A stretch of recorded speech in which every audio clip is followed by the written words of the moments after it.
Okay, I think we're ready. 6 o'clock. Call this special meeting of the Municipal Council to order at 6 p.m. Mr. Withers, would you kindly read the notice for this special meeting?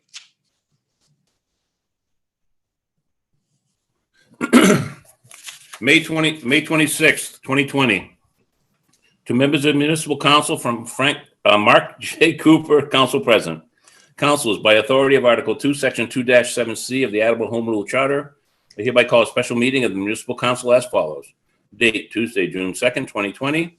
Time, 6 p.m. Place, remote link, and purpose is to discuss any legal matters before the Council. Sincerely, Mark J. Cooper, Council President. CC Mayor Paul Herrero. Thank you. At this time, I'd entertain a motion to suspend the rules. Second. Thank you. Motion is in order. The reason to suspend the rules this evening is A, because we're doing a Zoom meeting, but B, because we have invited Jeremy to address the council, as that piece of business is in Council Waterman's committee, and we wanted to have him come before the council and be formally introduced, although we have met him over the past couple of weeks. So with that, a roll call vote is required, and we'll begin with Councilor Blair. Mr. Blair. Mr. Blair. Yes. Ms. DeSimone. Yes. Conti. Yes. Waterman. Mr. Waterman. Yes. Okay. Vice President Jackson.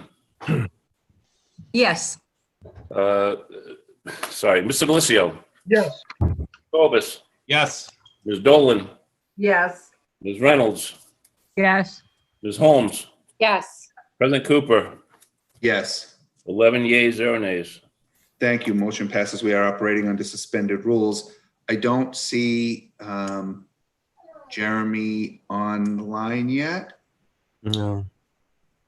And I know he was having some trouble accessing the link. So why don't we start with the continued public hearings, and we'll,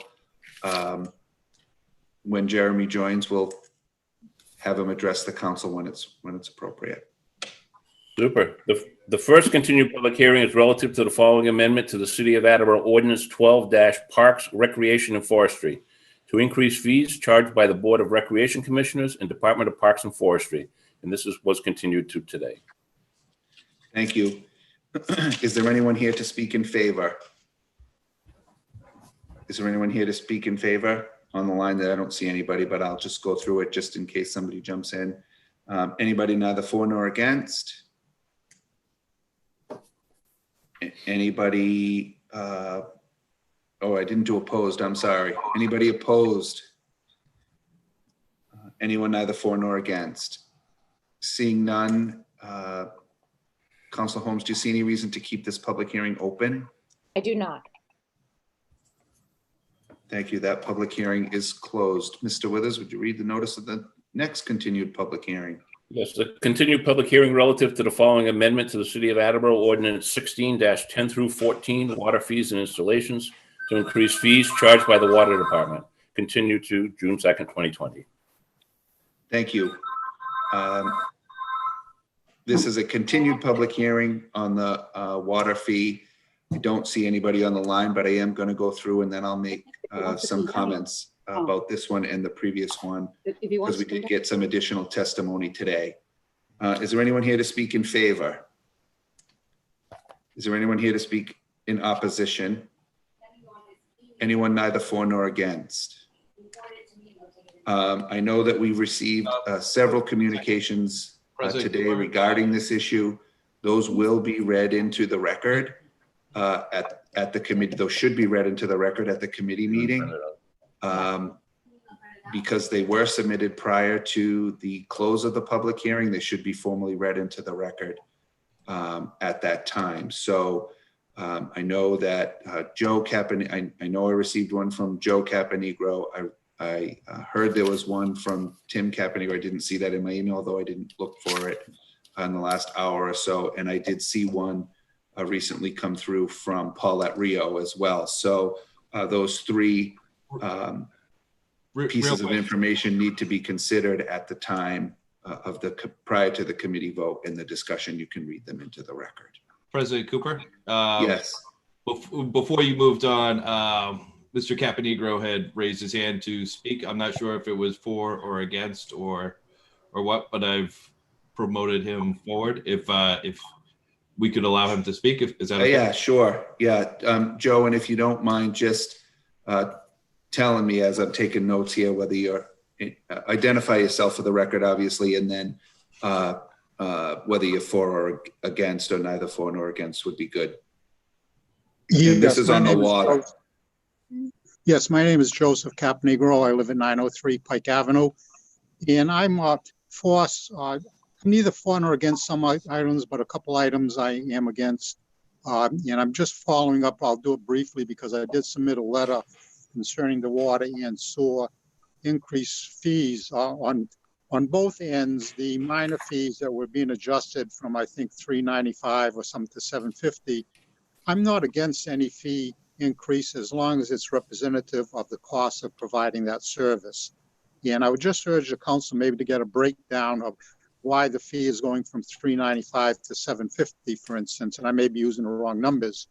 It basically takes X amount of hours to perform the work, and is the increased fee justified as representing the increased hours involved? The other area that I'll just highlight two other areas concerning the water, and it also directly reflects the sewer fee, is in subdivisions themselves. In subdivisions themselves, the fees are being asked for not only a tie-in fee, which I think is excessive for the amount, but also a per foot inspection fee. I wasn't sure if the council was aware, but it may have changed over the years. It's been a few years since I've done the subdivision. Is that part of the planning board approval process is that there's an inspection fee charged based on the bonding amount, or I should say the estimated costs of the work of the subdivision. This, I believe, is a 5% of the road cost fee. So for instance, on a $500,000 subdivision road, there's a $25,000 inspection fee. And that inspection fee is subcontracted out to independent inspectors as far as the last time I was involved in it. And even at the time this fee was originally proposed, I urged that some of these inspections should be done by the city themselves, such as the water or the sewer department can certainly inspect the lines. And so it's really like double dipping if you are going to charge a 5% fee that's supposed to cover these things as part of the subdivision approval process, and then also want to add another fee on by the individual departments to cover the same inspections. So those two things I was against, and it should be either one or the other. The fee is built into the inspection process of planning board approval, or that fee for planning board approval should be reduced by the amount of the inspection fee that the individual department wishes to put on. The only other thing, and I'll hold off my comments on the third item until it comes to the sewer end of it.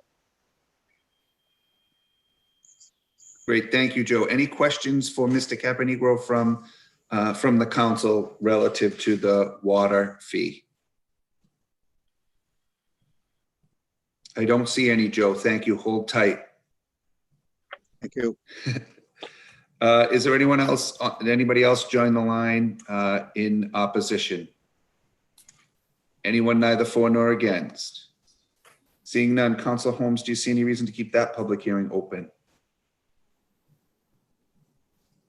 I do not.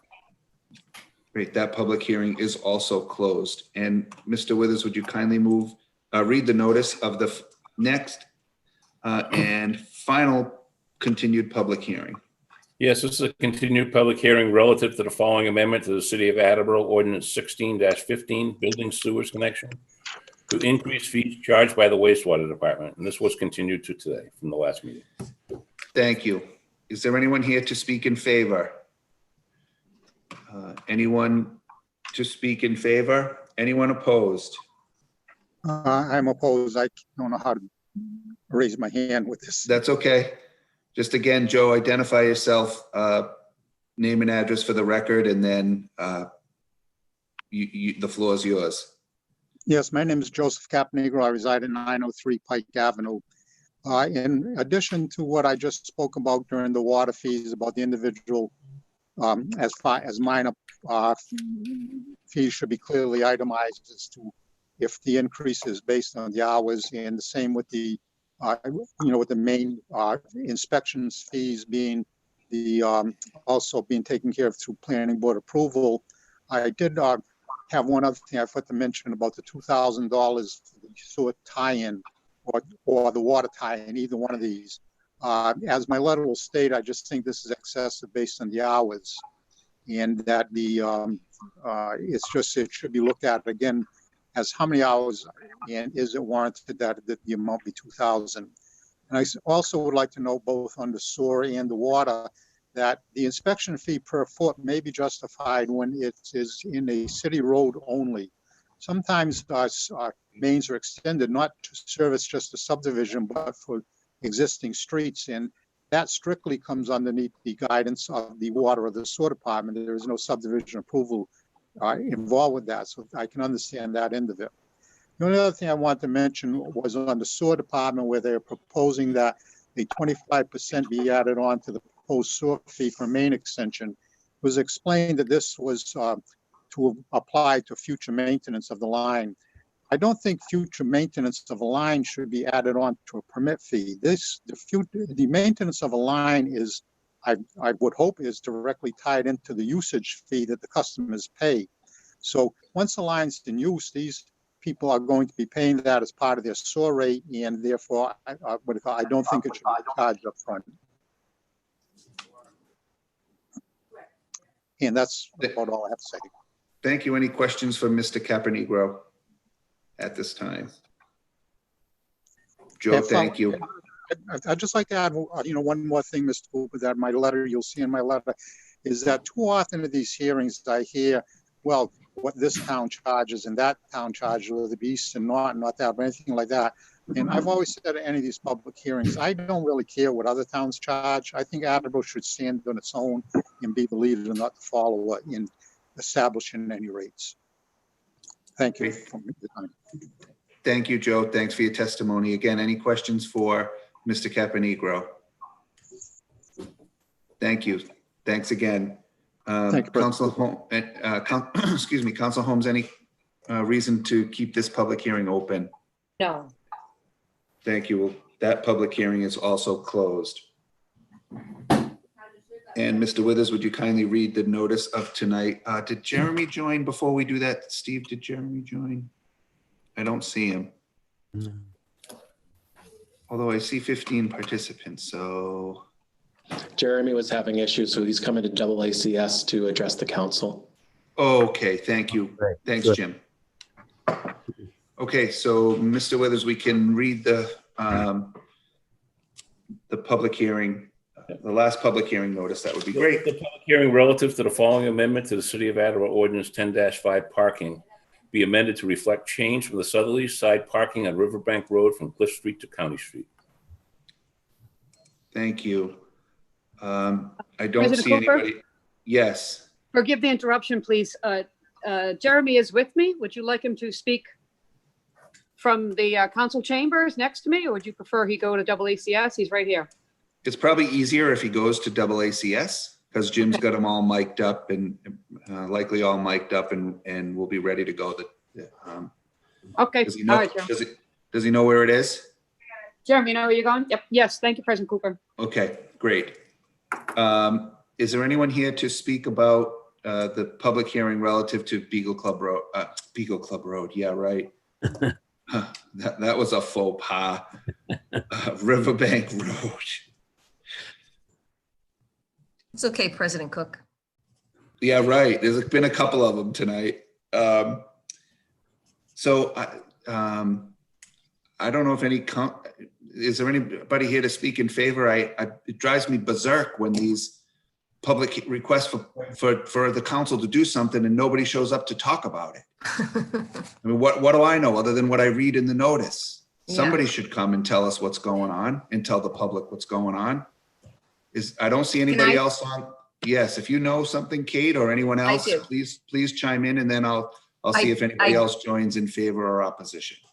So going back a few years ago, they wanted to, I'm going to go back to probably, it might even been Mayor,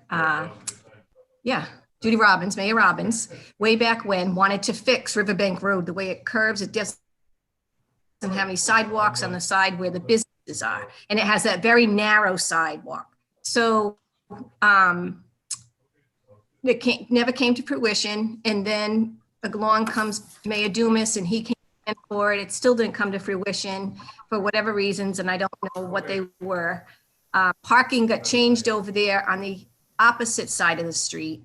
So, no, the opposite side, the southerly side is where they want to put sidewalks from all the way from County Street, all the way down to Cliff Street. And there will be no parking, as there is none anyways, on the northerly side.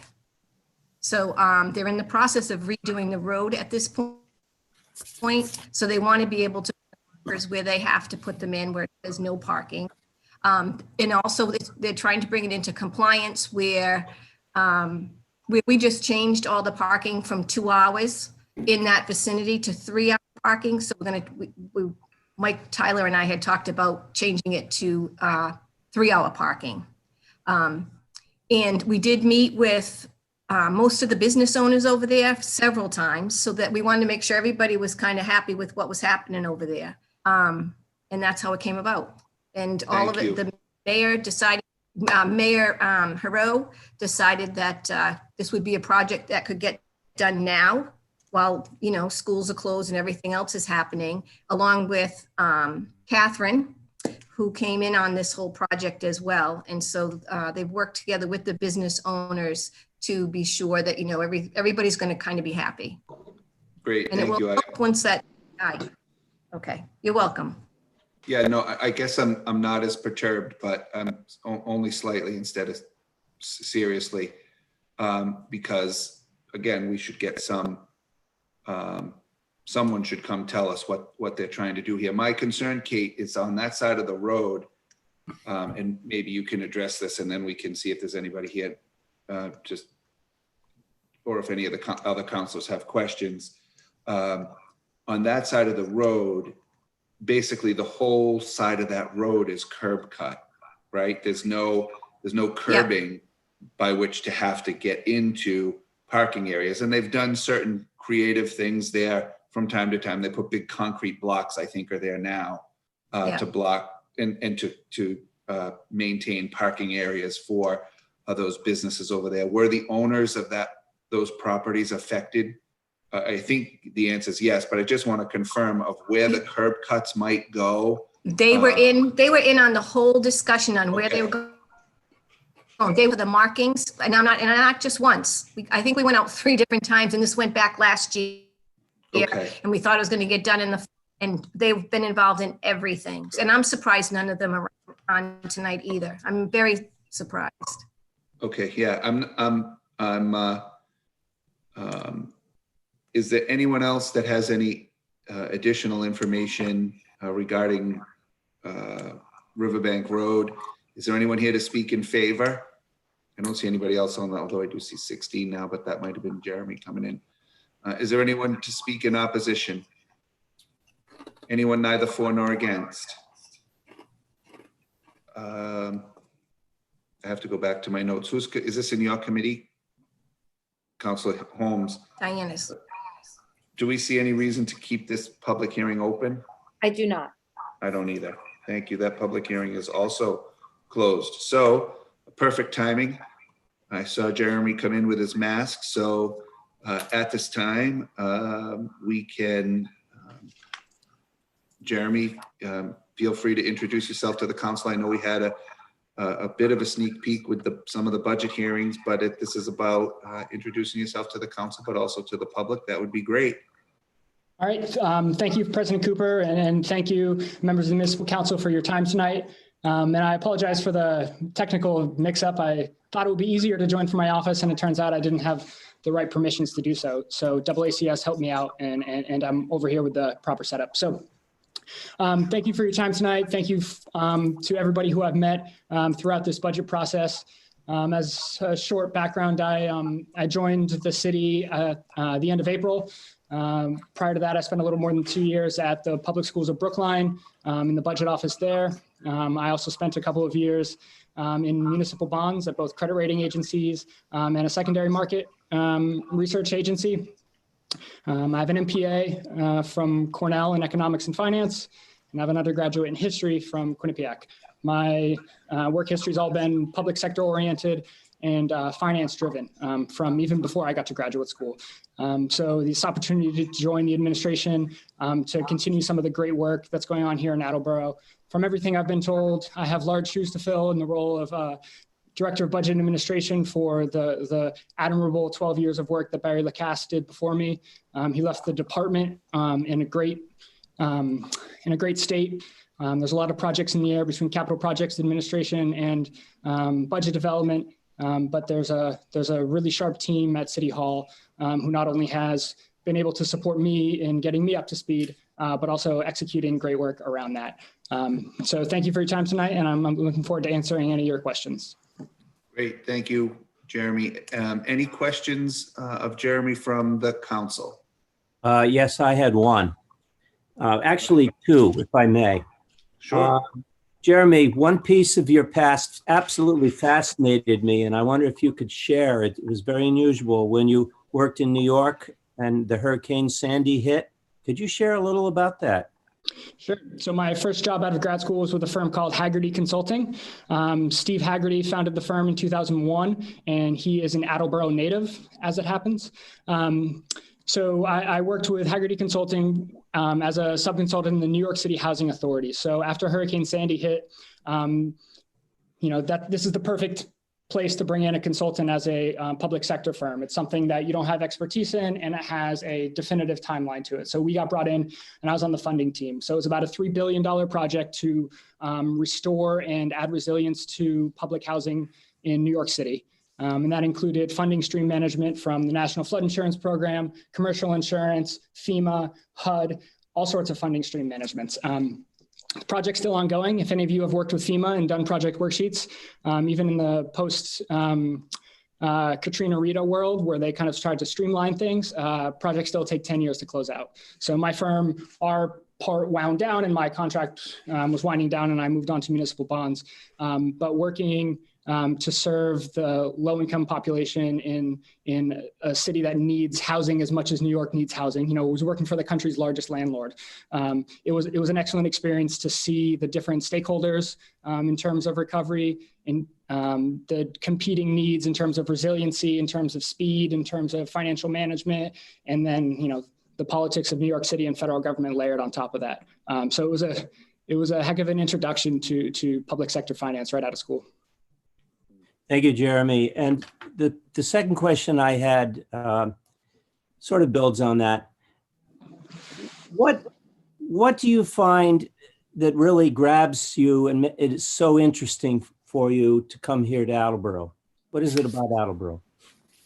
So when I was first looking at where I wanted to take my career next in public sector, when we moved to Massachusetts, I knew I wanted to stay in public sector. There's a great reputation among Massachusetts municipalities in their commitment to investing in communities, from green space to education to addressing climate change in various ways.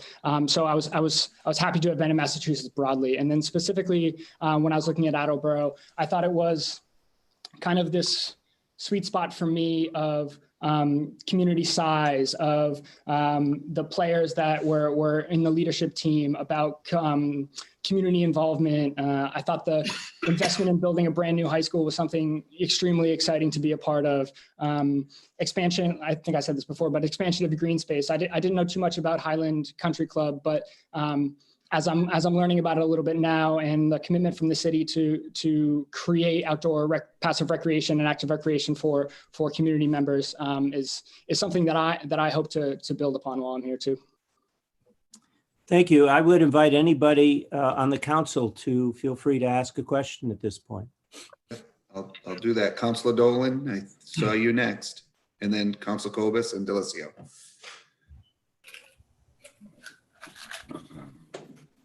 Laura, you're up. I know, I was trying to unmute, it wouldn't unmute. I just wanted to say welcome to Attleboro, and I know that you've probably heard the big shoes thing quite a lot, but I've heard really great things about you, and everybody has spoken very highly of you, and I have no doubt that you'll take good care of us. So welcome to Attleboro. Well, thank you. I appreciate that. And people say Barry did this, Barry did that, and they're sometimes apologetic, like, you know, you have to carve your own role, sort of thing. And it's something that I do want to carve my own space. But the fact that he built such a reputation around his work and around this department is definitely a boon to me. Anything else, Council Dolan? No, thank you. Thank you, Council Cobus. Yes, hi, good evening, Jeremy, and also welcome to Attleboro. From our few interactions, I've been very impressed with everything you've been doing and the speed at which you've been able to ramp up here so far. So congratulations on that. Thank you. My one question for you is what do you see as sort of the future for Attleboro over the next 2 years with regards to debt services, with regards to budget struggles that we've been having with the schools and whatnot, and with potential economic downturns that are inevitable sort of after this COVID-19. And obviously none of us have a crystal ball, so you won't be held to it. But I'm just curious to hear what your initial thoughts are now. Yeah, certainly. It's a good question. So I guess a couple of things. I'll preface it with a little bit of the experience that I've had. But one thing we've noted while talking about what we're going to do with revenue, how we view services, what does school look like in the fall? It's been, you know, there's a playbook, or there's at least a way to approach financial downturns. There's a way to approach economic uncertainty, but how we, I mean municipal officials across the country, address contagion and pandemic, and there's not a clear path forward for us. So I'm confident in our ability to puzzle our way through it and talk and bounce ideas. But everyone involved acknowledges that we haven't been here before. So a couple of things I've noticed just in the past week. So I talked to Councilman Waterman about this just on Friday. So I came from the public schools of Brookline, and on May 15th, the town of Brookline revised their revenue projections down over $12 million, which led to the schools laying off 300 teachers on Friday. Brookline has its own problems. Attleboro has its own problems. We share some of the same problems. But one thing that we're insulated a little bit from is the economic sensitive revenues. Out of the $144 million budget that we are deliberating right now, we have about 50 million in state aid, and then another 12 or so million in local receipts. And those local receipts are kind of less economically sensitive. So I say all that are more economically sensitive, but are a smaller portion of our budget. And I say all that to say, it's important to continue to grow our tax base. It's important to continue some of the development, some of the work ARA is doing, which I have just begun to get involved with and just begun to appreciate their role in the community. But it's important to continue that new growth, because when we look at the school department budget, growing at 4.8% this year, when we look at our STEP and COLA increases whenever they may happen, 2.5% doesn't get us there every year. So we need to continue on the new growth portion of the tax base. And I think that portion, that less economically sensitive portion, if we can do it smartly, helps insulate us from the, we don't catch the wave all the way up. When everyone's going out to eat, we're not getting those hotel revenues that lots of other places are, but we're also not cratering in the same way that some of these other communities are seeing right now. Outstanding. Thank you so much, Jeremy. And again, welcome. Thank you. Thank you, Councilor Delicio. Thanks. Jeremy, you just addressed a lot of the question I'm going to ask for you, but so what I'll do is just give you a nice little compliment. I appreciate your accessibility, especially over what's proven to be an abridged council session. I think, it's pretty impressive, your understanding of knowledge of the city in about a month and a half time. I certainly look forward to working with you on this budget and next. So thank you very much. Well, thank you. I appreciate it. And it's been great I haven't gotten to meet most of you in person yet, but we couldn't have met like this 15 years ago. So at least I'm appreciative of that. Challenging budget to start on, my friend. Yes. Thank you, Councilor Blair. Just welcome you aboard, Jeremy. It's a tough time to jump in and get your feet wet, but from what I've heard from people that have interacted with you, you're coming across real strong for them. So best wishes to you, and if I can ever help you, don't be afraid of my reputation, and you've been told probably not to talk to me, but give me a call anytime. Thank you, Councilman. Any additional comments? So thank you, Jeremy. And as everyone has said, welcome to Attleboro. And thank you. No, we haven't had the opportunity to meet in person, but I'm hopeful that we'll get that sometime soon. What you'll quickly learn about, at least my personality, is I'm just the barge through the door and ask the question kind of guy. So if that doesn't work for you, it worked for Barry and he didn't mind it. But if it doesn't work for you, just say buzz off. I'm not afraid to hear that. So with that said, any additional questions for Jeremy at this time? All right, thank you, Jeremy. Thank you. Sorry for the mix up with the link, but it looks like Jim Jones set you up nice. So thanks again for joining us, and Council Waterman's committee will be voting later this evening, but you don't have to stick around for that unless you want to watch us. I'll probably stream from home. I'm not going to sit around here, but thank you. but thank you. Thank you for your time tonight, everyone. Thank you. Thanks again. Good luck, Jeremy. Good night. Thank you, Jeremy. Thank you. Bye. All right. Well, that was perfect timing.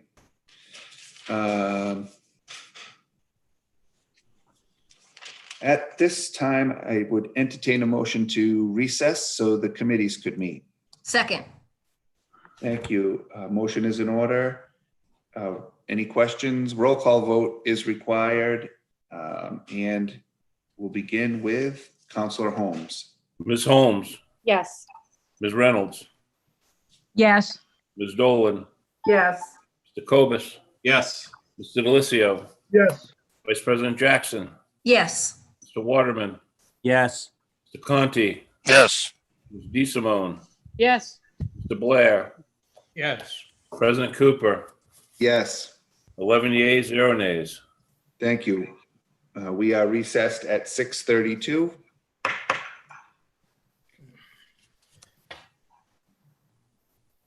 And the committees are up. I just got to get my committee minutes. Hold on one second before you start.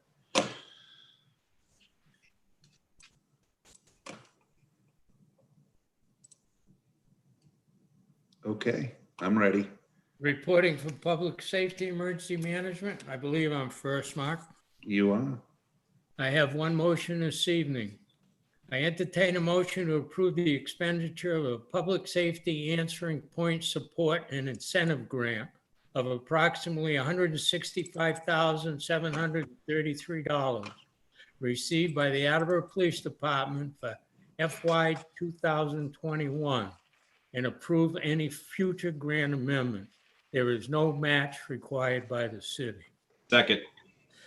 This particular grant, I had a conversation with the chief just to catch up. This is a grant we get every year, and it mainly pays for our 911 services, our dispatches, overtime, equipment related to that 911 program.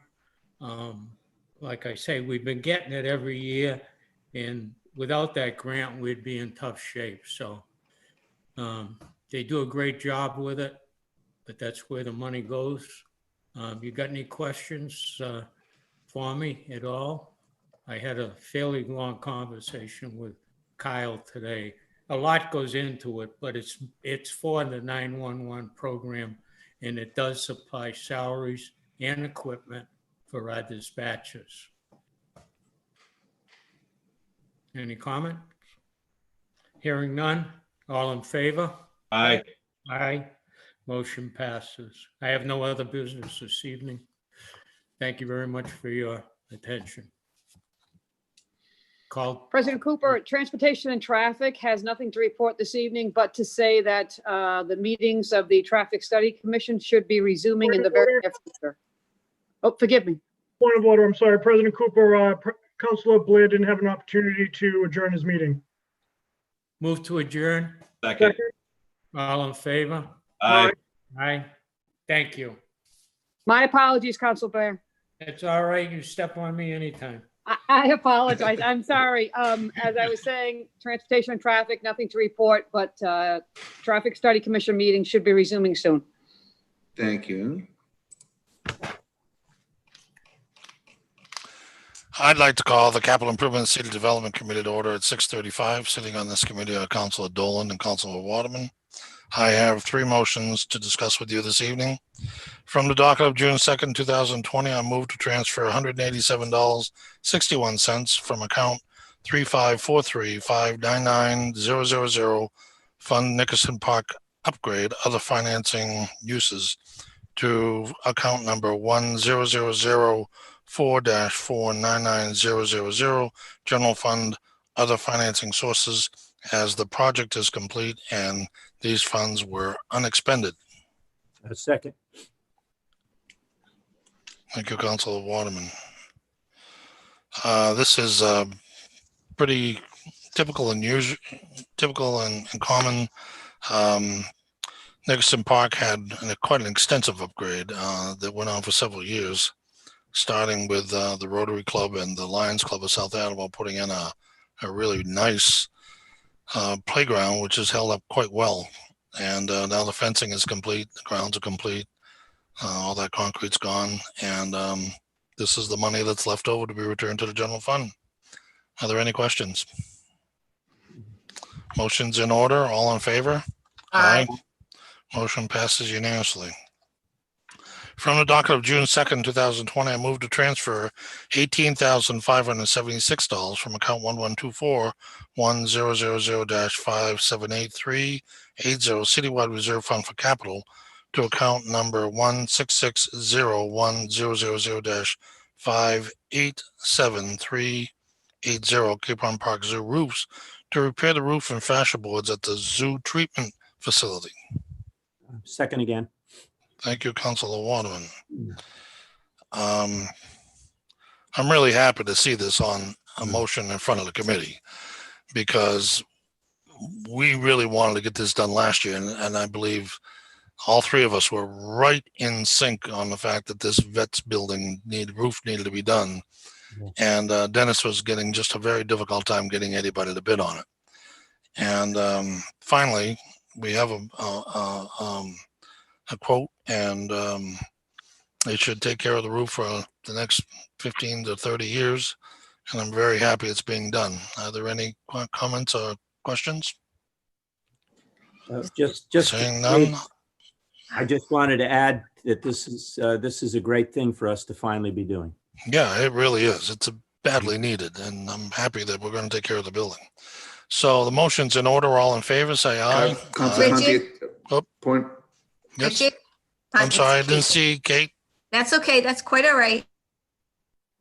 I just wanted to just give a kudos shout out to Derek Corsi and his team working throughout this whole pandemic. Not all of his staff is working, but so he's been short a lot of, I think, 4 right now. And I saw him on a Saturday morning. I didn't know it was him because he's grown a beard like most men right now. And he was actually out doing, he was actually being a laborer. He said, because the park, it reflects on him and his job. Kate, It was do you have Saturday anything to say morning. about the roof? No, but I just want to say he's doing a good job. Okay, fine. Thank you. You're Motion's in order. Any other comments? I have a Councilor Cobus. Yes, Councilor Conti. Just the one quick question in this economic time, what happens if we delay this by a year? Well, the roof is already leaking and was leaking last year when it was a number 1 priority in the capital improvement plan. You know how I feel about capital improvements. And I would recommend your support for this measure. If we delay it another year, the leaks are going to increase and the damage is going to increase. And I would not suggest that we postpone it another year. Councilor Conti? Yes, Councilor Dolan. Council Cobus, also, this is the building, correct me if I'm wrong, Councilor Conti, that holds all the food. Is that Yes. correct? So, with the roof leaking, that's storing all the food for the animals and everything, that's a huge concern because, obviously we'd be losing money in that end as well. So it would likely cost us more. Yes. I'm not so sure, Councilor Cobus, that if we delayed it a year, that it would cost any more than the rate of inflation. And I do not know specifically how much food has been damaged or is in jeopardy of being damaged as a result of the roof leaking. But the common sense is that because the roof is leaking and because not only is there food storage in there, but that is also the veterans surgical area and animal treatment area that should be clean, sterile, and well in tip-top shape. Councilor Dolan, I didn't mean to step on you. Did you get accomplished what you wanted to accomplish? No, I just want, yes, that's fine. I just wanted to clarify that there is items in this building that it's not useless items. I just wanted to let Councilor Cobus know that it's the food in the veterinarian area. So it's an important area that we shouldn't have a roof leaking. That's all I really wanted to say to Councilor Cobus. Okay. Are there any other comments? I do, Richard. Councilor Cooper. I think what would be, I'm in full support. We've been wanting to do this, and it's only going to cost us more is a reasonable assumption. Whether it's inflation or anything else, we've had trouble getting bids on this and the Studley facade. So I'm in support. I think what would be helpful, sort of as feedback to Derek, he's probably not listening, but somebody in City Hall will I'm sure let him know, is that if on these types of capital improvement projects, particularly for Cape and Park Zoo, if he noted in there whether he approached the Friends of the Zoo on if there was anything available, were they willing to help in funding these types of projects? They've done other ones, but I didn't see that in the note, and I think that would be helpful to us to avoid having to ask the question if he approached them about this and any other capital projects going forward.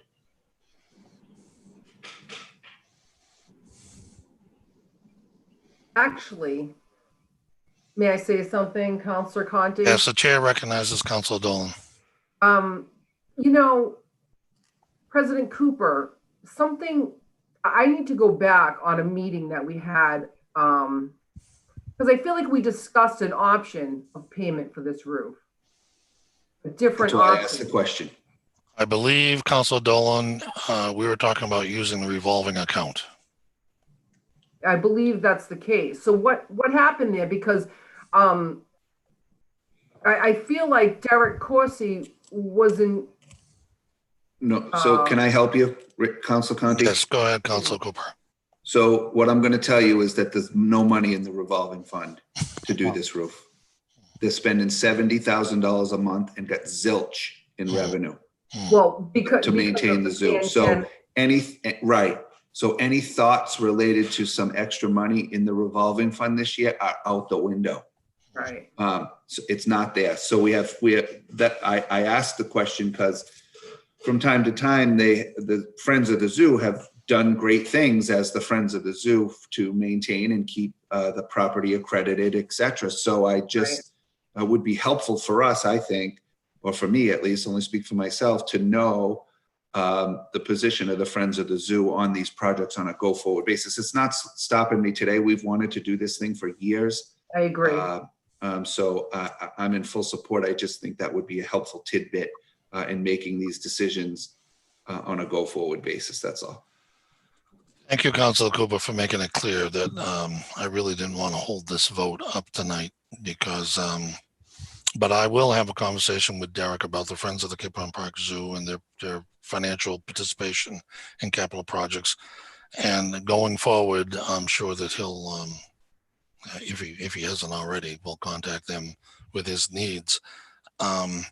be mindful that in the pandemic, the Friends of the Cape Run Park Zoo are having the same difficulty in fundraising as the zoo is having in controlling their costs. So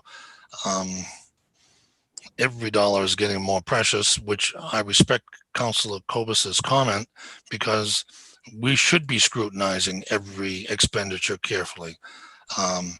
I got chastised by two councilors a couple of weeks ago on a recreation vote, but if the support's not there, then don't expect my support. In this case, it's very clear it's taken us this long to be able to get a company willing to do the job because it's such a small roof, and I'm happy that we're there.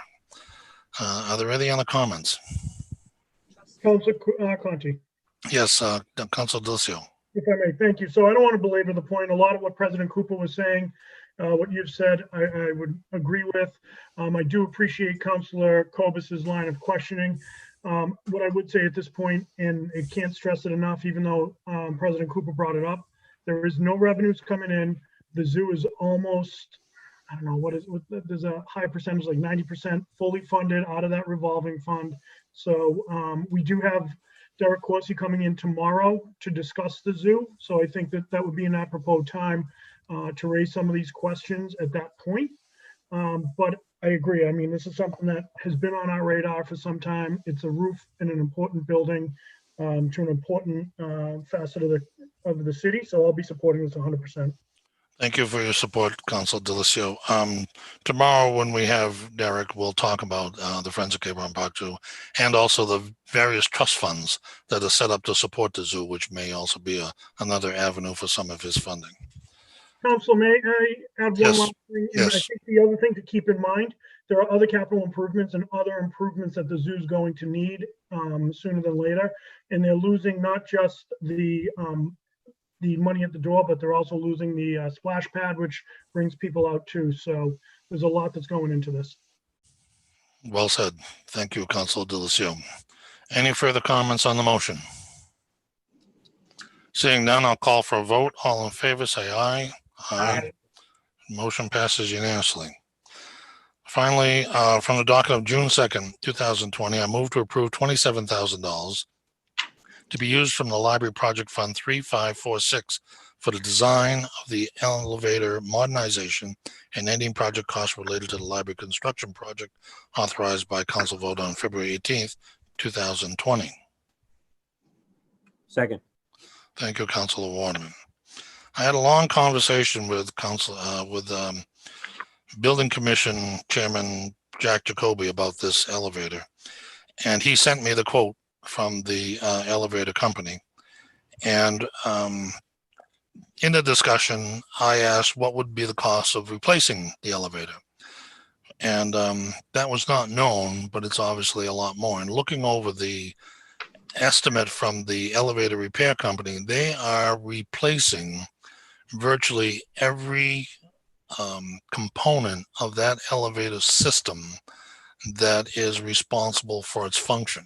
So while the cabin will remain the same, and while the shaft will remain the same, everything else in the elevator is being replaced going forward. So make sure that that elevator will be operating for a very long time in the future. So in looking at the quote from the architect on the library renovations, the elevator was not part of that scope of work. So that's why this is being asked for to complete the project. Are there any questions? Councilor Cooper. Help me, Richard, I'm confused. Where are we getting this $27,000 from? Library Project Fund 3546.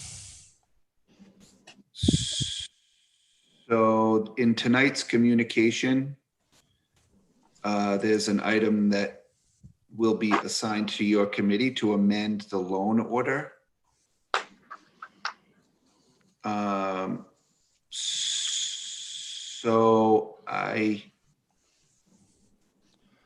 Counselor, I haven't had a chance to read that communication.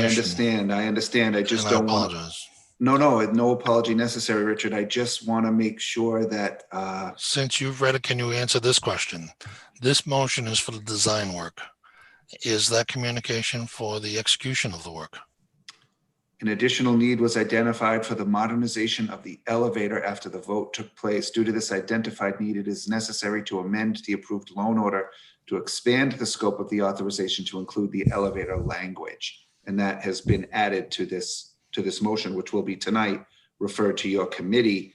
And I don't want to derail the work that you did for the 27,000, but I want to make sure that that 27,000 is coming out of the 6.9 million that we already authorized. If this vote in tonight's communication is in the affirmative. To positively answer that question, Counselor, I would need to know whether or not Project Fund 3546 is the loan authorization line item with the city auditor. Right. And so I guess I think we should. I don't want to hold anything up by any means. I don't want to do that at all, but I'm not comfortable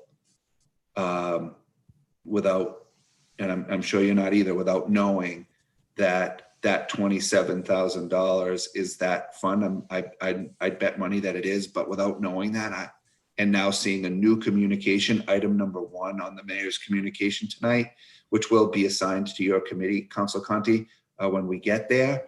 So you'll have everything in your committee regarding this elevator repair.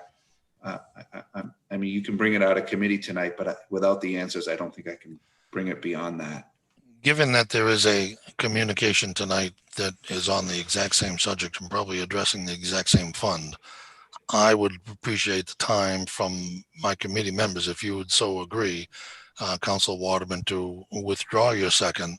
I would appreciate another couple of weeks to be able to do the work on this and the motion that's coming down tonight. Council Waterman, are you in agreement to withdraw your second?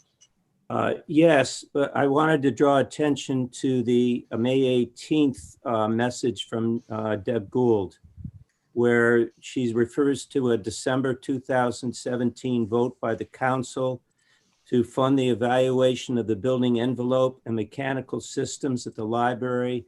The funding made available for this phase of the project at that time was $125,000, of which only $98,000 was expended, leaving $27,000 unexpended. Ah, well. Yep, but let's make sure about it. Yeah, it won't hurt to wait another week. I bet that's the answer, but because I don't have Deb here, I mean, Richard, it's up to you, obviously. Yep. No, well, Council Waterman, thank you for the information. I think you're spot on, and I think you've nailed it right on the head, but I'd like verification with Deb, if you don't mind. Absolutely. I withdraw. Thank you. Thank you so much. That concludes the business. Council Conti, it looks like Council Blair has his hand raised. And sorry, Council Blair. Oh, no problem, Richard. Richard, did they come up with an estimate at all on that elevator repair? Yes. I don't think I have it right here in front of me. I think it's in my office in the other room, the other office. Can you just give me an idea? I'm not going to hold you to the penny. If you've can we talk about it next week, Peter? Sure. Okay. I was Good. curious. I'd like to have everything in front of me and know this cold so that I could just speak about it with some certainty and conviction. I could read something else she said, which may answer that question if you like. I think we should, we'll get, I think with Council Conti that it should, any additional questions should just wait. Yeah, the motion's been withdrawn. The second's been withdrawn. So I'm withdrawing the motion. And we will put this right on the agenda for the first thing to discuss the next time we meet. But right now I'll entertain a motion to adjourn. So move. Thank you. All in favor, say aye. Aye. I declare the Capital Improvement City Development Committee adjourned at 6:55. Thank you for your cooperation. And I call the Personnel and Human Services Committee to order at 6:55. And I would like to, from the docket, of June 2nd, 2020, I entertain a motion to transfer $3,772.02 from account 1124-1000-578300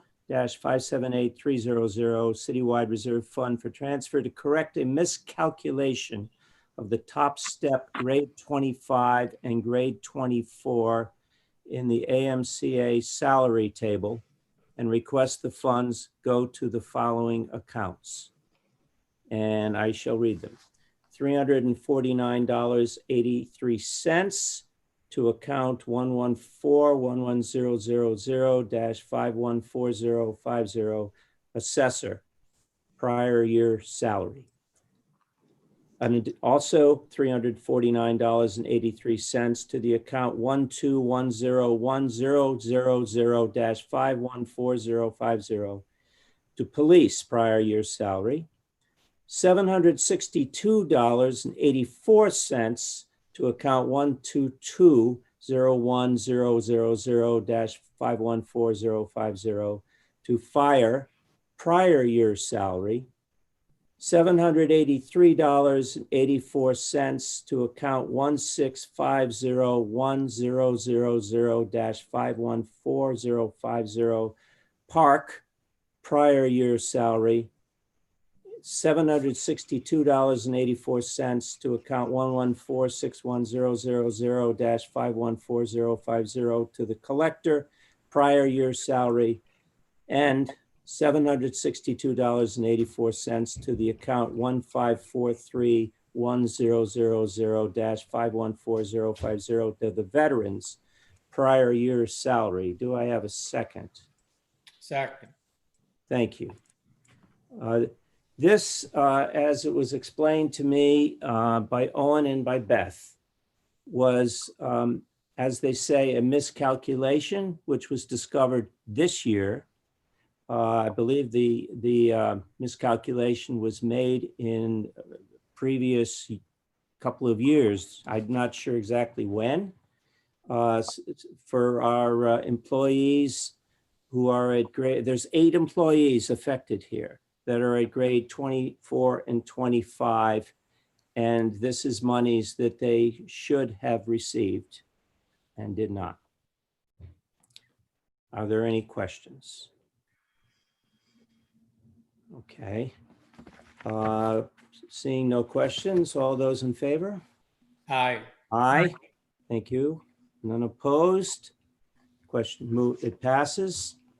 And from the docket of June 2nd in 2020, I also entertain a motion to transfer $937.65 from account 1124-1000-578300 Citywide Reserve Fund for transfer to account 1543100-51100, the veteran's salary, to correct a miscalculation in fiscal year 2020.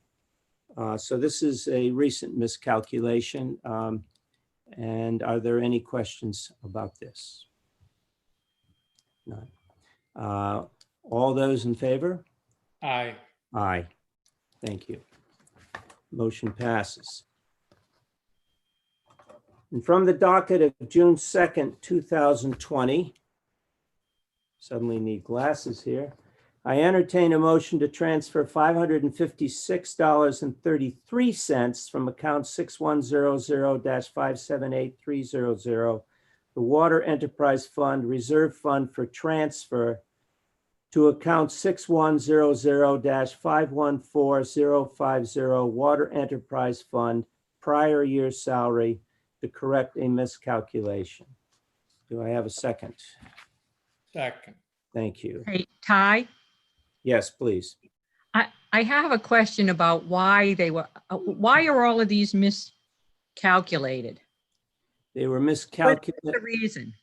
Well, I asked that exact question today of Beth, and she is the one who, one of the people who discovered the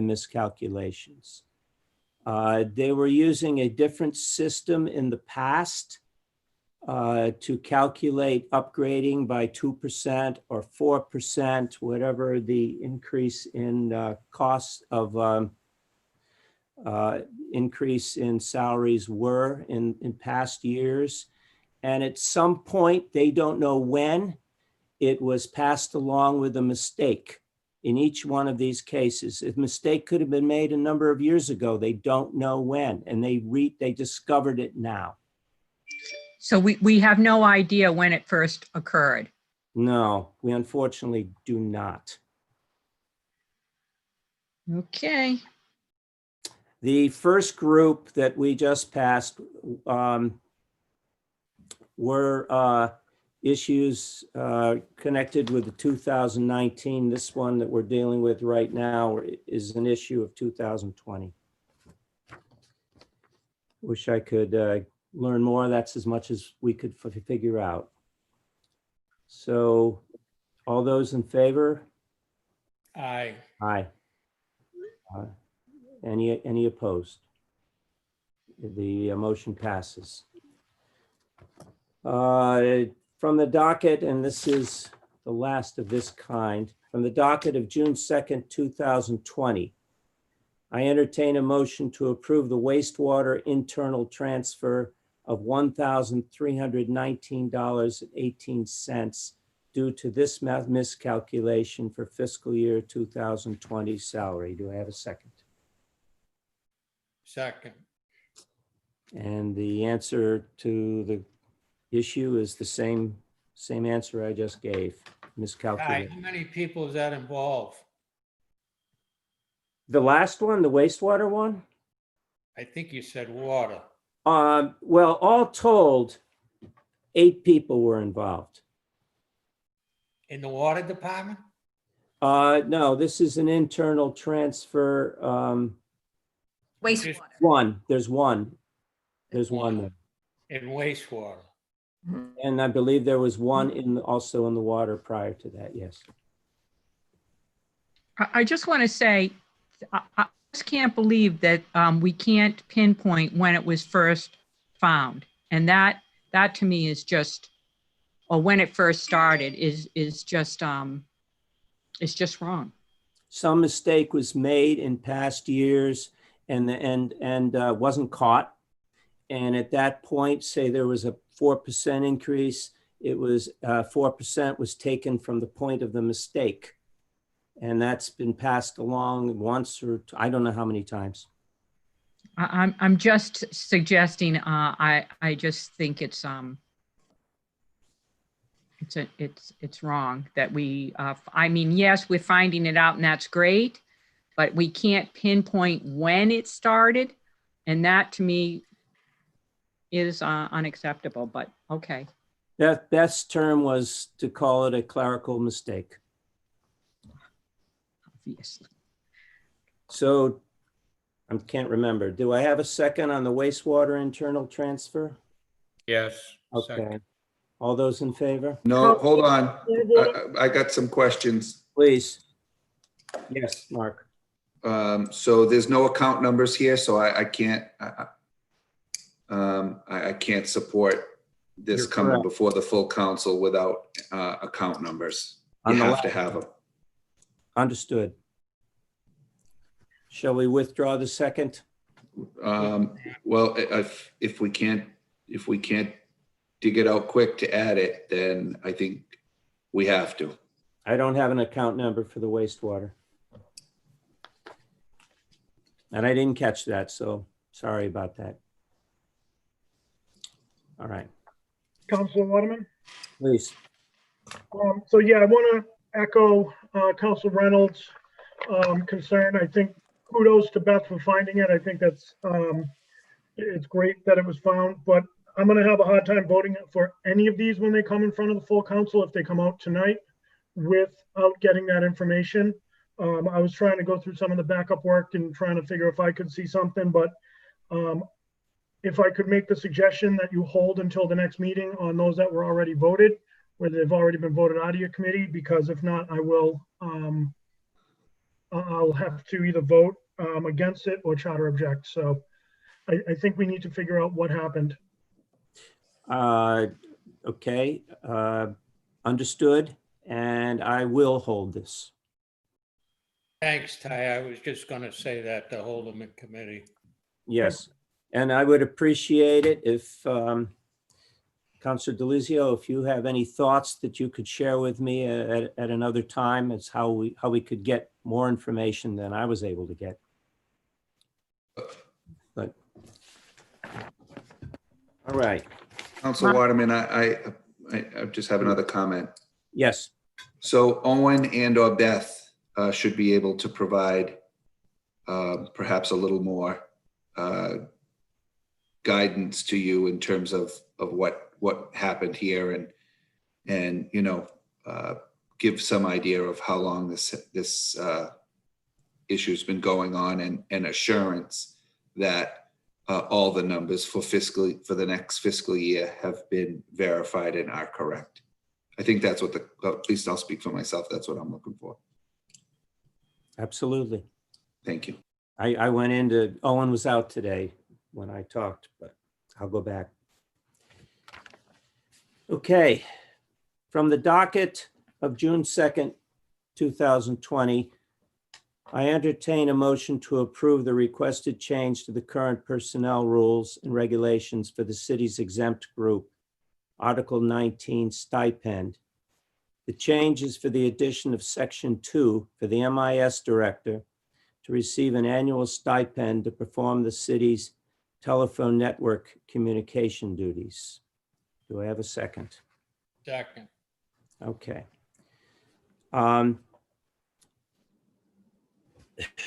Bill Lennox has been basically doing for some time now the telephone network communication duties as part of an additional part of his job. Many times he's gone in on weekends.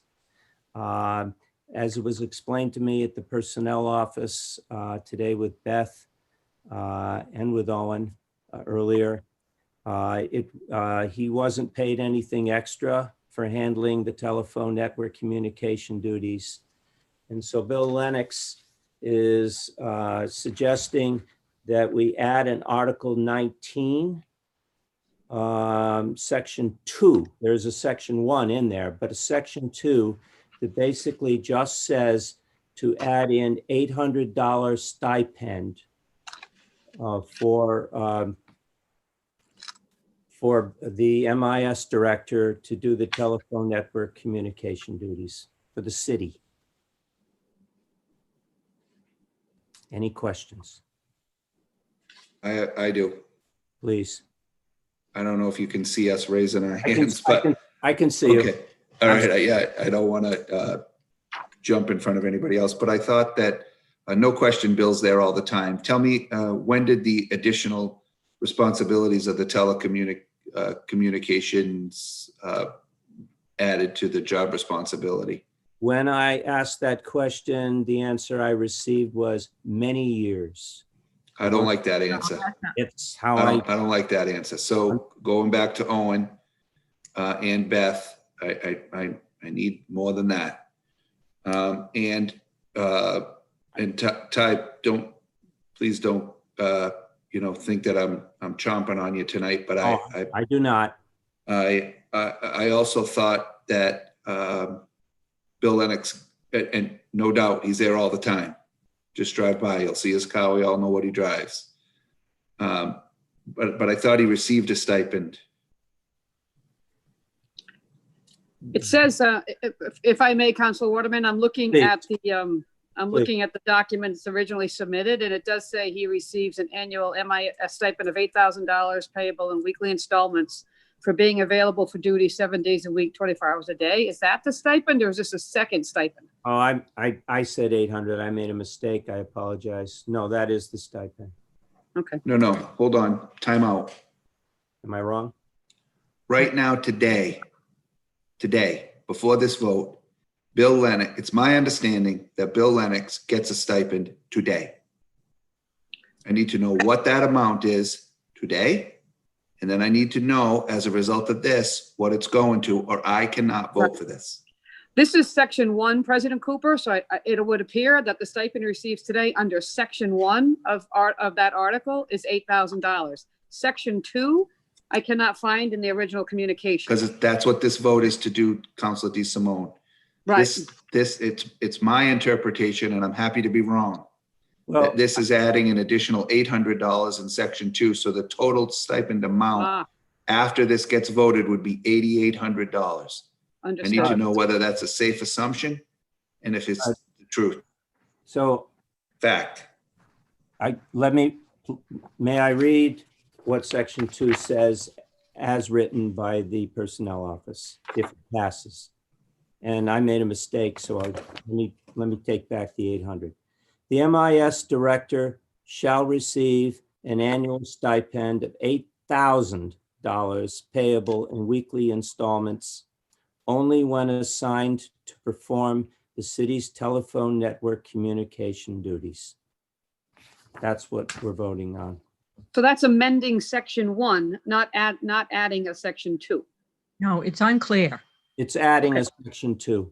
This needs to be, I can't go any further with it. I can't go any further with it, Council Waterman, until there's clarity, because this is saying section 2. I only remember section 1. I remember a single stipend. This appears to be adding a second one, and I need some more clarity on that. And with that, I'll surrender the floor. Thank you. All right. I'd like to withdraw my second, give you time to look into this. I think Jay had his hand up, though. In fairness, Peter, before you do that, I think Jay had his hand up. Council Waterman, may I speak? Yes, please go ahead, Councilor Zio. So I do again echo President Cooper's sentiments. I think there's a lot that we just don't know in any budget time. We can't just guess, especially in this budget. We can't guess in these times that we're in.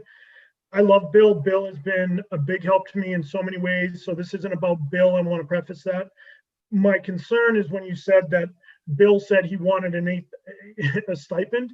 Well, if that's the reason we're doing this, because Bill said he wants one, that's an awful precedent to set, because then other department heads might say, hey, I want a stipend too. I know that's oversimplifying this, but I think it's something we need to be aware of. I'd just like to get more information, and honestly, if I could suggest, maybe we bring Owen down so he can talk a little bit more about it and clear up some of these questions, because it does seem like it's a convoluted and complex issue. Thank you. I think bringing Owen down is a very good idea. Thank you. Councilor Waterman? Yes. Can I say something? Please go ahead. And just the language on this, like, it's extremely convoluted. Like, it has no dollar amount, it has no figures, What are you looking at? I'm looking at what you just read, the motion you just read. Okay. So, and again, like Councilor Delicio said, I'm sure Bill wants a stipend, but usually we don't take requests. Anyway, so yeah, even the language just doesn't make sense to me at all. I have a comment too. Yes, Councilor Holmes. Thank you. I'm definitely voting no for this. I'm concerned. I know that Barry Lacasse used to oversee this position, and now that Barry Lacasse is gone, there's a request for a stipend. I have concerns that the City Hall doesn't have Wi-Fi. I have concerns about the connected, how the water department over on Lamb Street, that building's Wi-Fi. I have concerns about this position in general. So to ask for a stipend to me seems, for somebody that makes 6 figures, is bizarre. So that's where I am with this. Thank you. Thank you. Sorry, can I ask one more follow-up? No, I was next. Sorry, Kate. Councilor That's okay. Jackson, go ahead. I just want to make you all aware of something. Back in the day, like in my heyday, when I was much younger, there was a fire department personnel who was given a stipend to handle all not stipend, I'm starting to sound like Richard, to handle all the city's telephone network. I don't remember what that was because it was many years ago, but it was an Attleboro firefighter that did it. So I don't, that's all, I just wanted to make that as a point of information for you all. Thank you, Councilor Jackson. Councilor Deluzio, did you want to say something? I did. Just an additional question. Just when you're getting the information, can you find out, is this for a stipend for 8,000 or is this for an additional 8,000, which would bring it up to 16,000? I will definitely ask that question. Thank you. Okay. Well, I'm withdrawing the motion at this point. So I shall move on. From the docket of May 19th, 2020, I entertain a motion to confirm the appointment of Jeremy Stull, 11 Edenfield Avenue, Watertown, Mass, to fill an expired term of Director of Budget and Administration, term to expire February 2023. Second. Thank you. We've all met Jeremy. I have nothing to add. Does anybody have a question? Yes, Ty, he's coming aboard at a real tough time for him. I appreciate hearing from him. At this point, I have great confidence that he can do the job, and I'm looking forward to working with him, even if I'm not supposed to. You can certainly look forward. I look forward to working with him too. Are there any other questions? We'll call for a vote. All those in favor? Aye. Aye. Any opposed? None. Vote passes 3-0. And finally, from the docket of February 4th, 2020, I entertain a motion to add, in quote, veterans to the title of the Committee for Personnel and Human Services with changes to the rules and procedures, Article 7, 1-6 as follows. And 7-1, 1.6, Committee on Personnel, it would be called Personnel, Veterans, and Human Services Committee, whose purpose shall be to review city personnel policy matters relating to personnel policies and appointments to those boards and commissions requiring confirmation by the municipal council. Additionally, this committee shall review human services policy matters relating to the public assistance programs and programs relating to the promotion of the general health and well-being of Attleboro's youth, families, veterans, and the elderly population.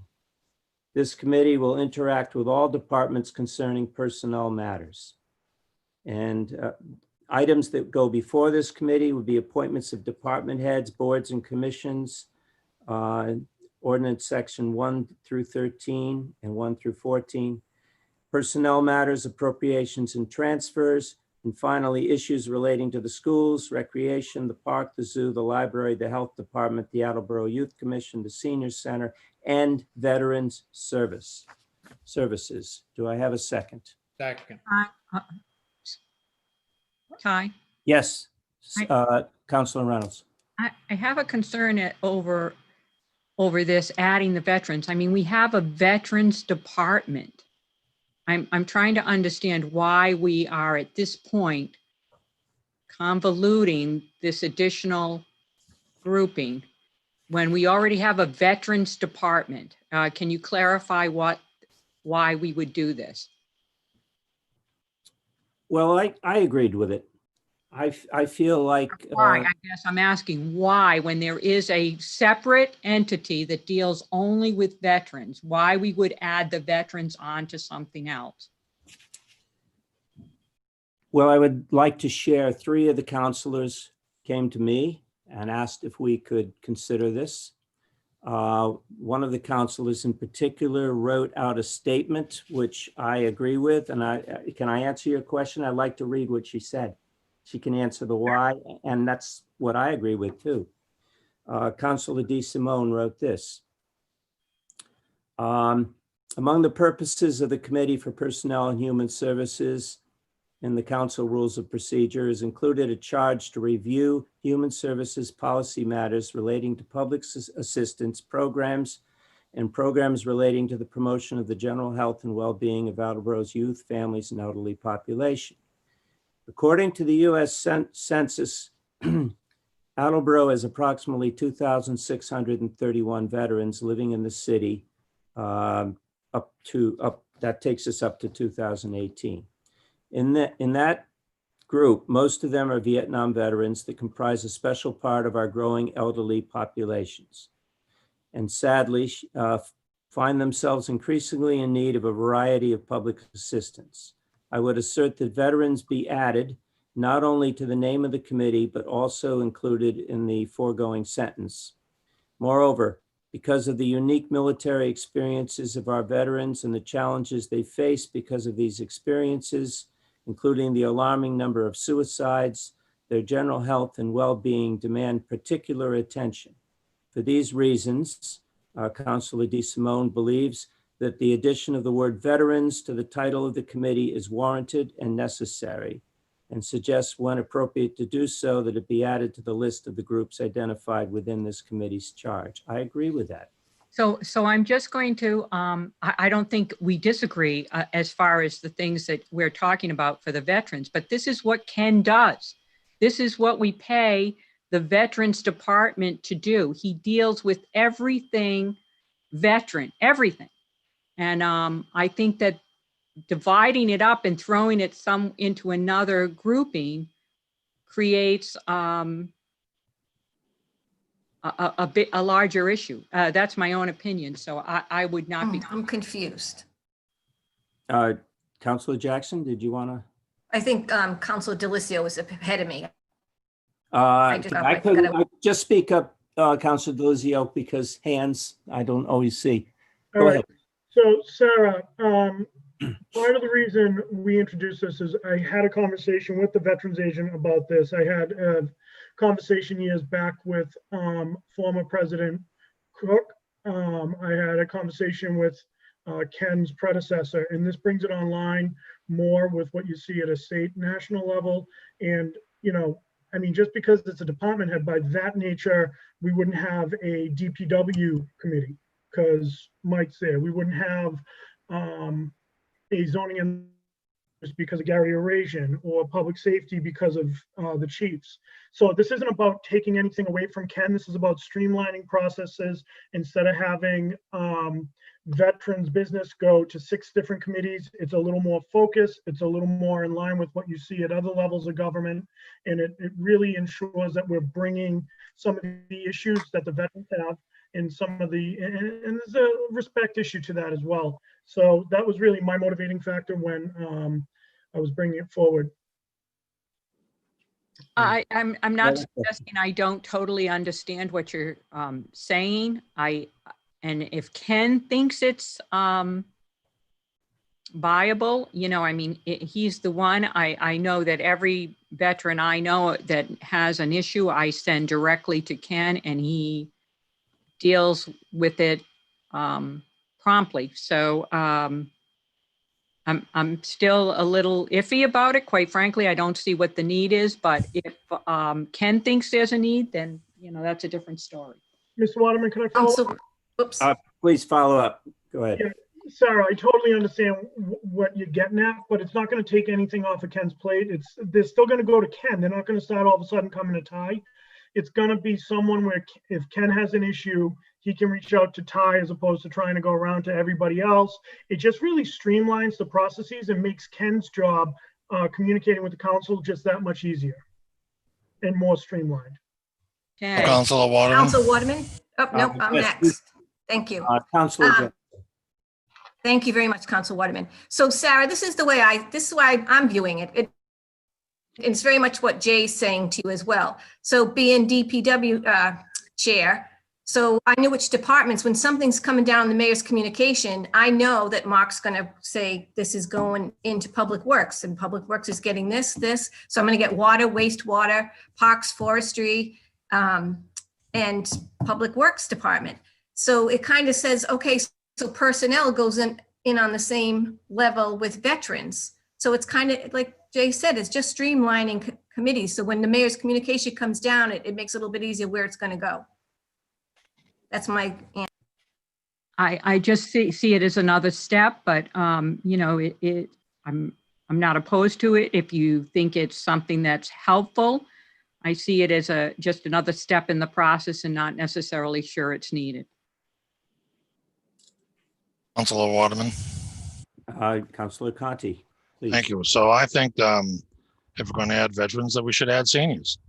We have a council on aging, and if Madeline McNally was consulted, I'm sure she'd be a champion of saying that it should be personnel, veterans, seniors, and human services. There's a group of people just as large or just as big a need.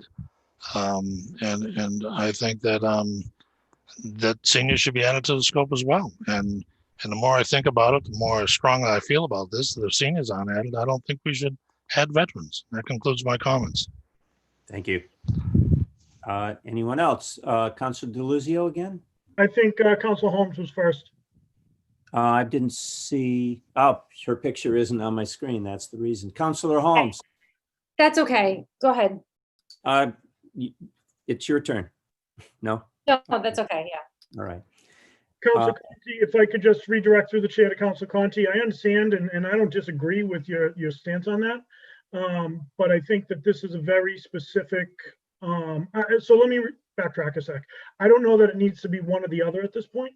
I think that at this point, it's the veterans in front of us. And, we say it how many times? Revise ordinances, things change, what it is today. We can always introduce new business, whatever. I don't think anyone's downplaying the importance of the seniors by any stretch, but what we have in front of us right now is about the seniors. I mean, the veterans. I digress. Council Waterman, I'm not keeping track of who was next, but I do have a I believe you are. You are, Councilor Cooper. Thank you. So I would just add to that the elderly are represented in this current language of in the rules of procedure. It says to the promotion of the general health and well-being of Attleboro's youth, families, and the elderly population. The word veterans is being added, but elderly are represented in this. Yes, they are. So I don't necessarily see a conflict with that. Although to Richard's point, I think the point Richard's trying to make, and Rick, if I'm off the rails, please speak up, is that it's not in the title, right? It's in the body of the work that's done, but seniors are not called out in the Committee on Personnel, Veterans, Seniors, and Human Services, as by way of example. And let me make it clear, because Councilor Cooper, I'm glad you brought that to the attention. The senior center is mentioned in the body, which is the scope of work of the committee, and veterans should be added to the body of the scope of work, the body of the committee. But I don't see the need to add veterans into the title of the committee, because otherwise, why not add seniors to the title of the committee? Make it a ridiculously long, onerous title for a committee. It's just that it really is the Personnel and Human Services Committee, which counts as the scope of veterans and seniors and youth and that concludes my comments. I agree with Rick. Thank you, Richard. Is there anyone else who would like to talk? Okay. We've been talking so long. Did I ask for a vote? I believe I did. Oh. Did I not? Well, let us do that again. In committee, all those in favor? Aye. Aye. All those opposed? Aye. Okay, passes 2-1. That is the last of the motions. I would ask for a move for adjournment. Second. Thank you very much. All those in favor? Aye. Aye. Thank you. Adjourn this committee at 7:28. And that concludes the business of the Personnel and Human Services Committee. I will call for the next meeting at the next appropriate time. Thank you. I'd like to call the Public Works Committee to order at 7:09. I have two motions to read to you this evening from the docket of June 2nd, 2020. As a result of shared expenses for the residential water meter replacement program, I entertain a motion to appropriate $38,601.22 from account 6000-359-000 wastewater enterprise fund retained earnings to account 6000-55350 wastewater enterprise fund water meter supply. After such time, the accounting department will work with the wastewater department to transfer the funds to the water enterprise fund. Do I have a second? Thank you. So this memo came down on the 19th of May from Mr. Hayes and Ms. Wunschel. No, I'm sorry, just Mr. Hayes. So as you know from the past, the wastewater, when the water department installs meters and there's sewer involved, the wastewater enterprise is responsible for 50% of the costs. It is also responsible for 40% of the cost associated with equipment used through the water department. So this is a combination of those two items. Any comments, questions? All those in favor? Aye. Thank you. Scared me there for a minute. Thank you. Opposed? Motion. Thank you very much. From the docket of June 2nd, 2020, I entertain a motion to transfer $10,178 from account 6100-578300 Water Enterprise Fund Reserve Fund for transfer to account 6100-553182 Water Enterprise Fund Lab Supplies to purchase a de-ionizer water system. Second. I have a second. Thank you very much. This came down from Ms. Wunschel, the superintendent over there. This system is used to purify our tap water for the preparation of bacterial and supplies and other laboratory agents. Per state laboratory regulations, the department must possess a functional oh man, I was practicing it all day today. De-ionizer water system in order to maintain both the certificate of coliform analysis as well as for heterotropic plate counts. So in other words, we have to keep our tap water pure. Any comments, questions? All those in favor? Aye. Thank you. Opposed? Motion passes. Thank you very much. I have no further business this evening for the Public Works. Kate, real Would quick. like to. Oh, I'm sorry, Todd, excuse me. If you don't mind, before you close the committee. Sure. We received the TTHM data from Courtney Wunschel earlier this week. And, yes. In reviewing that, one of the things I was noticing is that the numbers were in line with what we were seeing, I want to say in February. Our February numbers aligned with the February numbers we saw in 2018, which was the year we exceeded the TTHM levels. Mm-hmm. Now, the May numbers were a little bit lower than what we saw in 2018, so we might be okay. But I know we've been bringing Wading River on and offline, and we believe that may be the source of some of these TTHM issues. And I know it's cyclical in that it's low in the winter and then rises up in the summer months. And so as we're running into the summer months, I was wondering if there'd be value in inviting Courtney back to talk to us.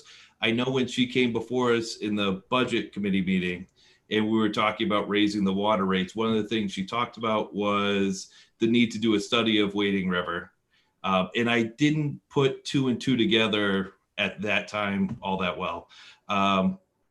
Would there be value in inviting her to come back next week to talk about TTHMs, the plan for this year, and talk about specifically how the increased water rates might help us to sort of keep those numbers down, or what the overall plan is for Wading River? I know I've had a few residents come to me to talk about TTHM numbers, and they have some concerns where last year we were right on the cusp of needing to report it. And so up to you, but I would certainly find the value in hearing from her.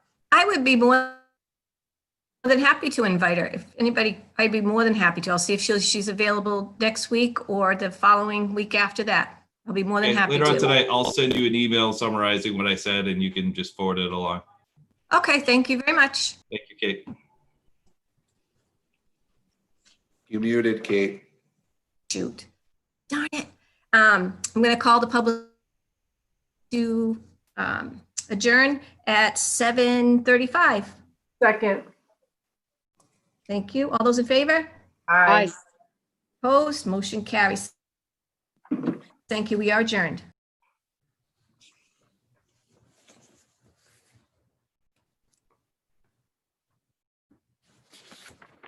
I'd like to call budget appropriations to order at 7:35 p.m. I have two pieces of business to bring before us. From the docket of May 5th, 2020, I entertain a motion to approve the following loan order. Order that $946,000 is appropriated for the permitting, bidding, construction, oversight, and construction costs associated with replacement of the water main, including the road restoration of Deanville Road in Attleboro, Mass. Collectively, the project, including the payment of all costs incidental related thereto, of which amount up to $10,000 may be used for costs associated with the issuance of bonds or notes for this purpose. That to meet this appropriation, the treasurer, with approval of the mayor, is authorized to borrow $946,000 under Section 8, subsection 5 of Chapter 44 of the general laws, or any other enabling authority that the mayor is authorized to take any other action necessary or convenient to carry out this project. Any premium received by the city upon sale of bonds or notes approved by this order, less any such premium applied to the payments of the cost of insurance of such bonds and notes may be applied to the payment of costs approved by this order in accordance with Chapter 44, Section 20 of general laws, thereby reducing the amount authorized to be borrowed to pay such costs by a like amount. Second. Thank you, Councilor Cobus. We did have the public hearing back on May 19th. Superintendent Wunschel was down talking about this last Wednesday night during her budget hearing. This is one of those need-to projects in order to control some of the leaking that was going on over there. So that's really all the comments I have on it. We've talked about it quite a lot. Councilor Cobus. Thank you for that, Councilor Delicio. The one thing that sold it for me was the need to increase the fire flows and the lack of fire flows over in this area right now. So yeah, it's a fair point. Thank you for bringing that up. I appreciate it. Any other questions? Councilor Delicio? I was shocked to learn the amount of water that we were losing at Deanville Road. I mean, it is so large that it's changing the system. That when this repair is completed, the spike in the supply could potentially save us from water rationing in the summertime. 350,000 gallons. It's a lot of water. I remember when the Massachusetts DEP was working on the Superfund site, the department head that was project manager that was working on that project said, water everywhere. I can't imagine there's so much water here because it never stops raining, but the water just never seems to end. Little did we know the Deanville line was leaking. Right. So I drove by the Roy Avenue site this week because I asked about how much was being lost there. That when Courtney and I went to that site to look at that stream, that sand was very obviously being disturbed by a problem with that, and that was only 23,000 gallons. 350,000 is a massive leak. I fully support this bond, and I pray that we don't get another like this in my lifetime. And that concludes my comments. No, absolutely. And as we've talked about before, I recognize Councilor Blair is, we have an aging infrastructure, and we talk about this all the time when we have these water main leaks, when we have some of the other things that are going on. I think that when Courtney was down the other night, she used her time quite wisely to be able to fit this into the discussion, which made sense at that point. But yeah, when you think about the amount of water that's getting lost, the impact it has on those fire lines, as you and Councilor Cobus said, this is a need to do project. So, Councilor Blair. Just clarification, that leak was shut down a couple of years ago. We're not leaking water at this time. Correct. I don't know exactly when it was shut down, but right, it's not leaking at this time. Yeah, it just, I don't know if Mr. Conti was confused or he thought it was still leaking. It's not leaking at this time. Hasn't been leaking for what, a couple of years? Yeah, I think what Councilor Conti's point was that when it was leaking, the amount of water that Exactly. 350,000 gallons, which is an awful lot. So, any other questions, thoughts, concerns on this piece of business? Thank you all for the discussion. Seeing none, all those in favor? Aye. Opposed? Motion passes. My last piece of business from the docket of June 2nd, 2020, I entertain a motion to transfer $1,091.61 from account 1124100-578360 citywide reserve for compensation 53rd week to account 1292100-511000 animal control salary to provide sufficient funding for the accrued payroll. Second. Thank you, Todd.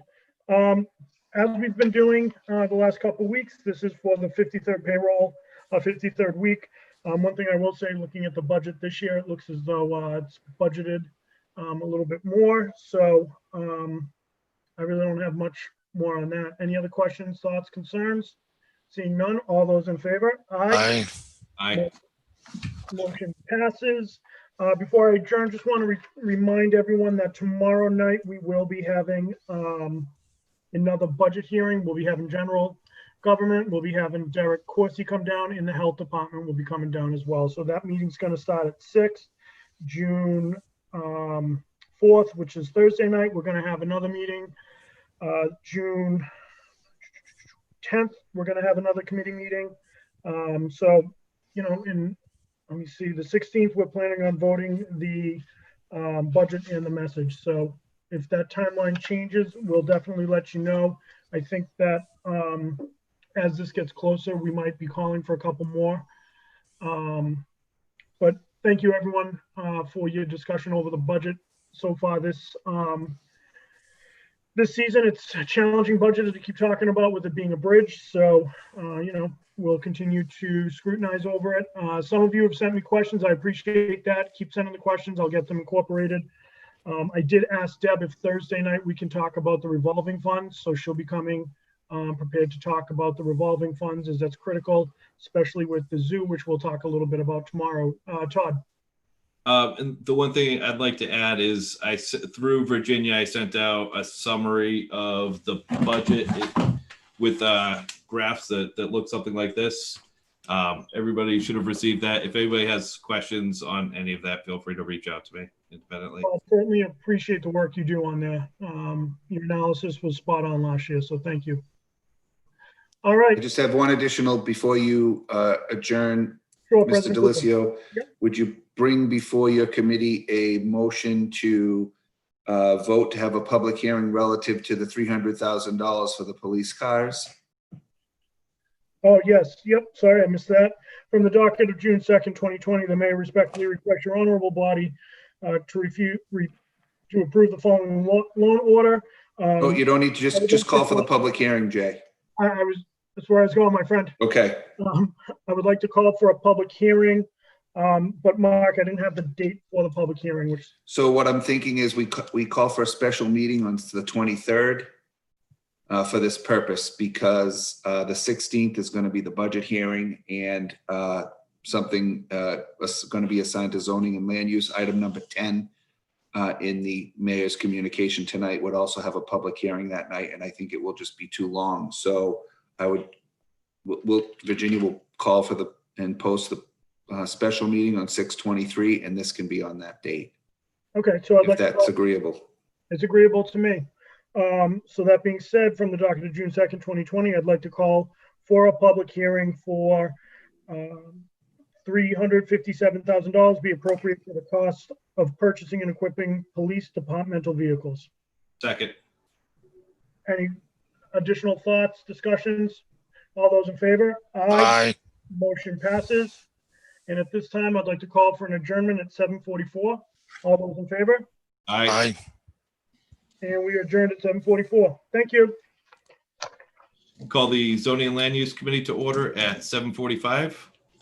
We have two items on the docket today. From the docket of April 21st, 2020, having complied with section 16-2.2 of the revised ordinances of the city of Attleboro as amended by conducting a public hearing after notice to abutters, the municipal council pursuant to Mass General Law, Chapter 82, Section 2, Mass General Law, Chapter 79, Section 1, and Section 2 in Section 16-2.1 of the revised ordinances of the city of Attleboro as amended, hereby lays out Excalibur Way as a public way and accepts said way in any related drainage, water, or sewer facilities or easements, all as shown on a plan and profile entitled Street Acceptance Plan, Avalon Estates, Avalon Drive, and Excalibur Way, dated November 1st, 2018, prepared by Robert L.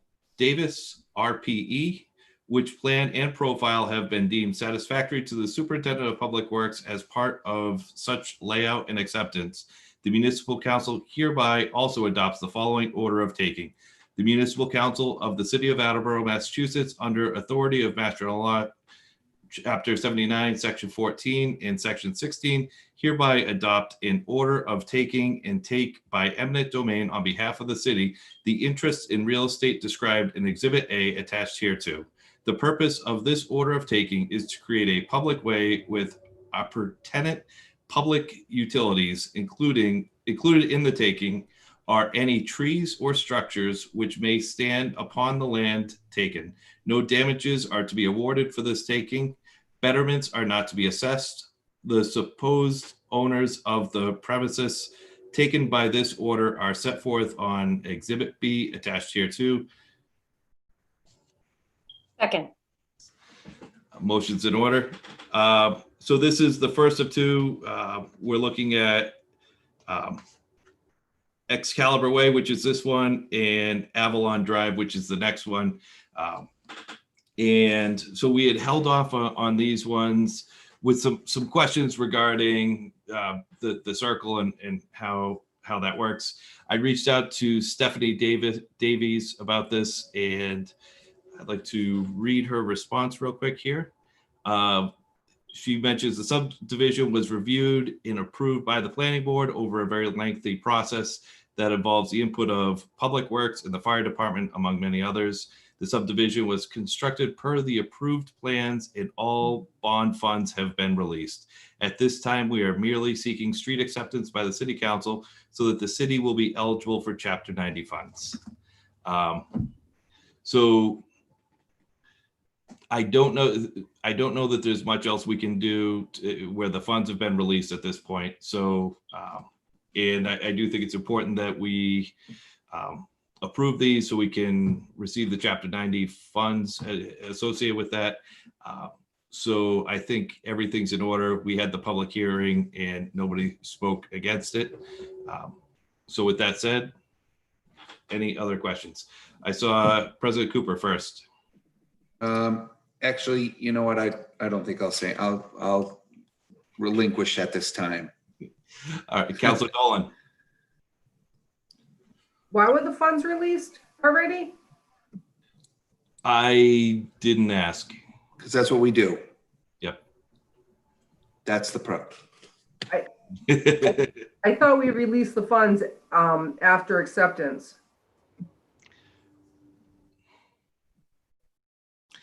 Any other comments? President Cooper. The Councilor Dolan, no, we do not. We release the funds. The superintendent goes out and does an inspection, comes back with a report to the planning board. The planning board votes to vote the final fund release, and then the city accepts the street. That's the process. Oh, that's the process. That was the process when I was on the planning board. Thank you. Councilor Delosio, did you have a? Okay. Councilor, President Cooper said what I was going to say. Perfect. Any other comments? With that said, all in favor? Aye. Aye. Motion passes 3-0. And one thing to note, we'll need to make a trip into City Hall once these are voted out to sign off on the Mylars, and I would watch for an email from Virginia regarding that. So the second one is from the docket of April 21st, 2020. Having complied with section 16-2.2 of the revised ordinances of the city of Attleboro as amended by conducting a public hearing after notice to abutters, the municipal council pursuant to Master General Law, Chapter 82, Section 2, Master General Law, Chapter 79, Section 1 and Section 2, and Section 16-2.1 of the revised ordinances of the city of Attleboro as amended, hereby lays out Avalon Drive as a public way and accepts said way and any related drainage, water, or sewer facilities or easements, all as shown on a plan and profile entitled Street Acceptance Plan, Avalon Estates, Avalon Drive and Excalibur Way, dated November 1st, 2018, prepared by Robert L. Davies, RPE, which plan and profile have been deemed satisfactory to the Superintendent of Public Works. As part of such layout and acceptance, the municipal council hereby also adopts the following order of taking. The municipal council of the city of Attleboro, Massachusetts, under authority of Master General Law, Chapter 79, Section 14 and Section 16, hereby adopt in order of taking and take by eminent domain on behalf of the city the interests in real estate described in Exhibit A attached hereto. The purpose of this order of taking is to create a public way with appurtenant public utilities. Included in the taking are any trees or structures which may stand upon the land taken. No damages are to be awarded for this taking. Betterments are not to be assessed. The supposed owners of the premises taken by this order are set forth on Exhibit B attached hereto. Second. So this is part of the same one. It's the same development. Any comments? Motion's in order. Any comments? Hearing none. All those in favor? Aye. Aye. Motion passes. And that concludes the business of the Zoning Land Use Committee. Move to adjourn. Second. All those in favor? Aye. Aye. We're adjourned at 7:52. License Committee has no business this evening.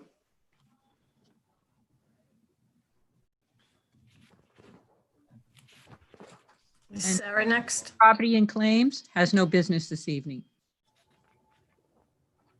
Hi, I guess I'll call my committee to order just briefly, just to give a quick update. So I'm calling Ordinance, Election, and Legislative Matters Committee to order at 7:52. Members are myself, Councilor DeSimone, and Councilor Jackson. I think everybody received an email from Virginia on Tuesday. So next Tuesday, I'm going to be having a committee meeting. Really, the committee members are just going to attend. Obviously, anybody can attend, but we're going to be reading into the record just the 3 different ordinance changes. So it's going to be kind of a long meeting of just reading.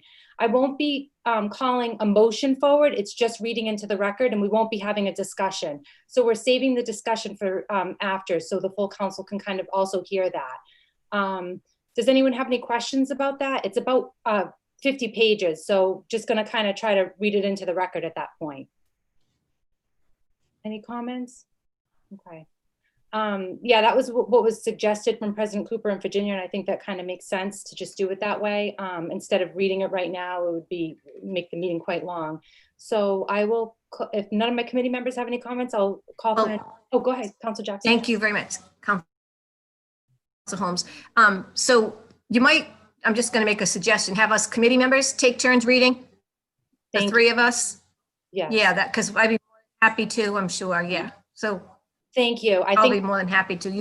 Together, we'll figure it out. Perfect. Thank you so much. And then we'll see the rest of the council at 7 o'clock. And then when I call for the motion, I can waive some of the reading and we can go from there. Okay. So I will call for an adjournment. Second. Thank you. So we, all those in favor? Aye. We are adjourned at 7:54. Great. Ooh. Ready.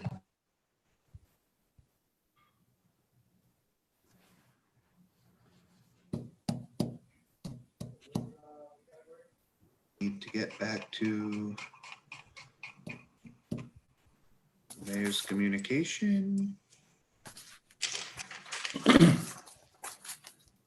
Okay, call the council back, special meeting of the municipal council back to order at 7:53.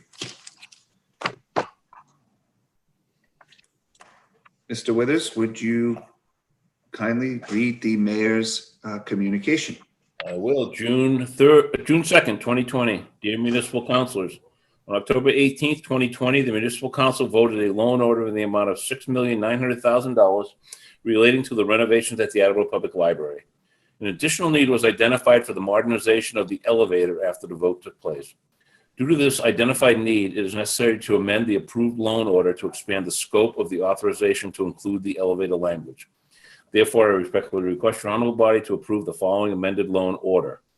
Ordered that the loan order of the municipal council passed February 18th, 2020, relating to the renovations to the Attleboro Public Library be amended to include elevator improvements so that the loan order as amended provides as follows. Ordered that $6,900,000 is appropriated for the design, permitting, bidding, construction oversight, and construction costs associated with the roof, HVAC, elevator improvements, window and exterior repairs to the Attleboro Public Library building located at 74 North Main Street, Attleboro, Mass., collectively the project, including the payment of all costs incidental or related thereto, that to meet this appropriation, the treasurer, with the approval of the mayor, is authorized to borrow $6,900,000 under Section 7, subsection 1 of Chapter 44 of the General Laws or any other enabling authority. That the mayor is authorized to take any other action necessary or convenient to carry out this project. Any premium received by the city upon the sale of any bonds or notes approved by this order, less any premium applied to the payment of the costs of issuance of such bonds or notes, may be applied to the payment of costs approved by this order in accordance with Chapter 44, Section 20 of the General Laws, thereby reducing the amount authorized to be borrowed to pay such costs by a like amount. Capital Improvements and City Development Committee, please. That's right. I respectfully submit a communication from Legal Secretary Allison Wood regarding a vehicle that the Health Department would like to declare as surplus. Therefore, I hereby request your honorable body to declare that the following as surplus and available for disposition, copies in your packets, is a 2006 Dodge Caravan with 60,000 miles on it. It is in poor condition. City Property and Claims Committee, please. I respectfully submit a communication from Election Office Manager Cheryl Perry regarding the need for funds to purchase 6 Franklin 4-station voting booths. Therefore, I hereby request your honorable body transfer of $5,422 from account election, printing, and reproduction to account election supplies, election equipment. Copies in your packets. City Property and Claims Committee, please. I respectfully submit a communication from Superintendent of Parks and Forestry, Derek Corsi, regarding the need for funds to purchase replacement backflow preventers for the irrigation systems, materials to repair the Wolfenden Fountain, landscape materials, and new safety gear. Therefore, I hereby request your honorable body transfer $3,000 from account Park Heating to the following: $2,000 to account Park Supplies Grounds, and $1,000 to account Park Foul Weather. Public Works Committee, please. I respectfully submit a communication from Director of Veteran Services Ken Badacher regarding the need for funds due to the anticipated retirement of an employee before the end of the fiscal year. Therefore, I hereby request your honorable body transfer $7,587.02 from account Citywide Reserve Fund for transfer to account Veterans Earned Time Payment. Upon approval, the available balance in Reserve Fund for transfer to include any pending requests will be $27,277.95. Copies in your packets. Personnel and Human Services Committee, please. I respectfully submit a communication from Veterans Agent Ken Badacher regarding the donation of $300 in Stop and Shop gift cards from the Holiday Spirit Committee. In accordance with Section 1-12 of the revised ordinances of the City of Attleboro, I hereby request your honorable body to accept these generous donations to the City of Attleboro. Copies in your packets. Personnel and Human Services Committee. I respectfully submit a communication from Superintendent of Water Courtney Wunschel regarding the need for funds to perform a risk and resilience assessment of the water system required under the America's Water Infrastructure Act, or AWIA. Therefore, I hereby request your honor. Sorry, Steve, I jumped in. I was too quick.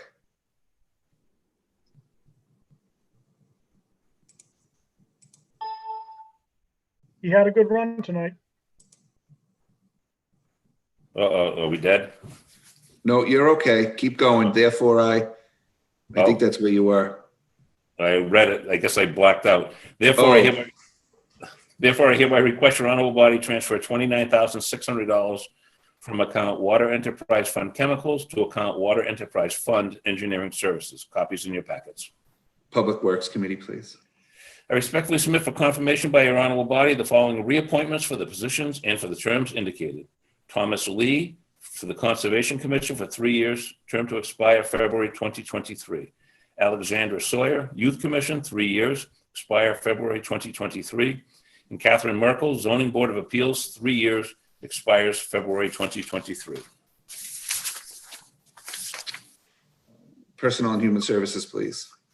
I respectfully submit for confirmation by your honorable body the appointment of Frederick Garapi, 1077 Pleasant Street, Attleboro, to fill an unexpired term on the Park Commission, term to expire February 2024.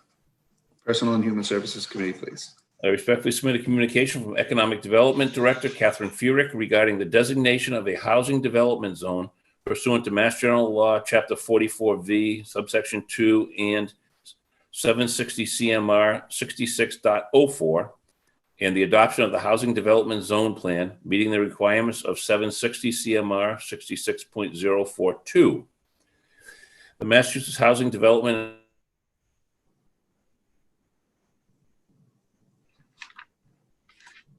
Steve, we lost you. What's that? We lost you. Yeah, we lost you at the Massachusetts Housing Development Incentive Program. Okay, I'm sorry.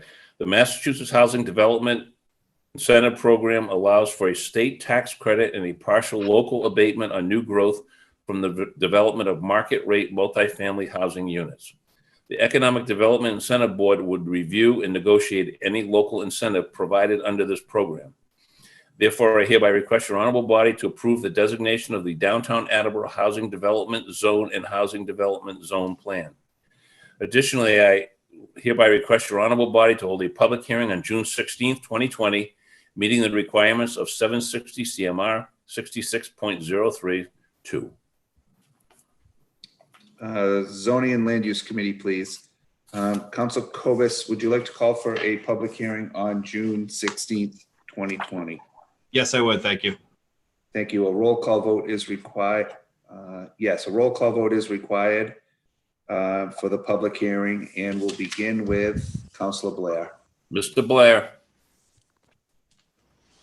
Mr. Yes. Blair. Yes. Ms. DeSimone. Yes. Mr. Conti. Yes. Mr. Waterman. Yes. Vice President Jackson. Yes. Mr. DeLisio. Yes. Mr. Cobus. Yes. Ms. Dolan. Yes. Ms. Reynolds. Yes. Ms. Holmes. Yes. President Cooper. Yes. 11 yeas, 0 nays. Motion passes. Okay. I respectfully submit a communication from the Director of Planning and Development, Gary Arazian, regarding the receipt of Green Communities grant of approximately $244,370 from the Executive Office of Energy and Environmental Emergency Affairs. An additional $816 will be needed to complete all projects. In accordance with Chapter 1, Section 12 of the revised ordinances of the City of Attleboro, I hereby request your honorable body to approve the expenditure of such funds and also approve any further grant amendments. Oh, I'm sorry. Additionally, I hereby request your honorable body transfer $816 from account Citywide Reserve Fund for transfer to account Citywide Transfer to Grant, and to further transfer $816 from account Citywide Transfer to Grant to 2326 Green Communities Grant transfer from general fund.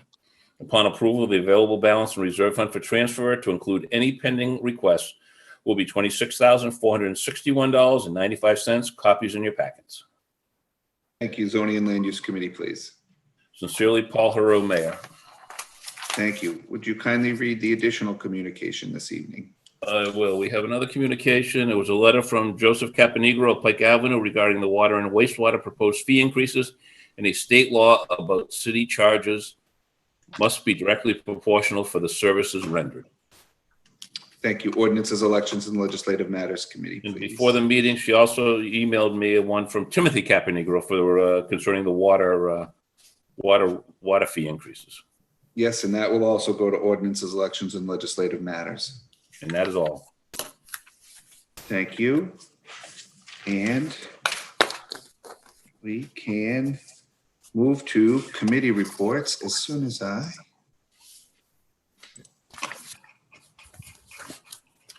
Are you doing committee of the whole, Mr. President?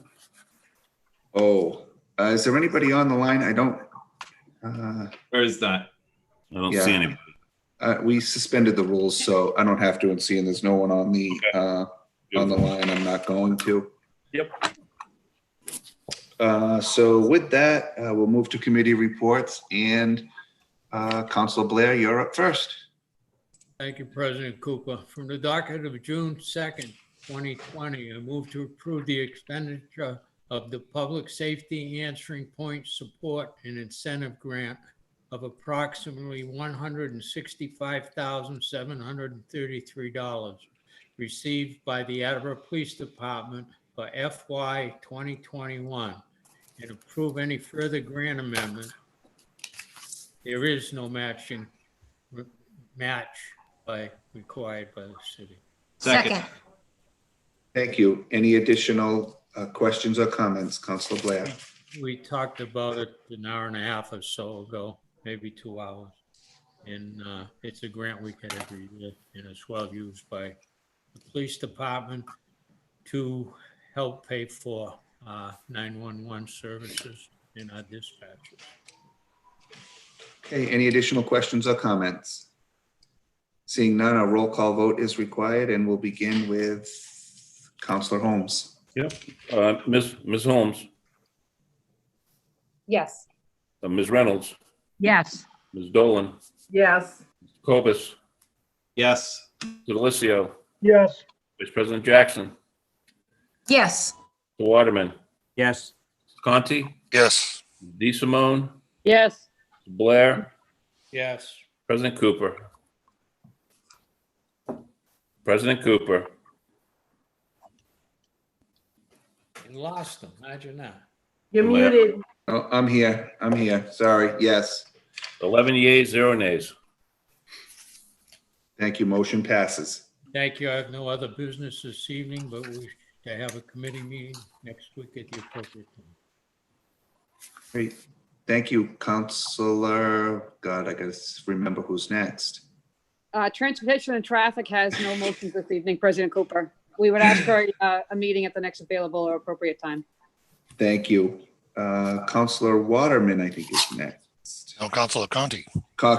Richard, I do that to you every week, and I apologize.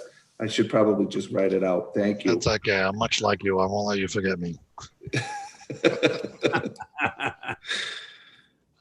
Thank you, Mr. President, for recognizing the Capital Improvements and City Development Committee. I have two motions to bring before the council this evening.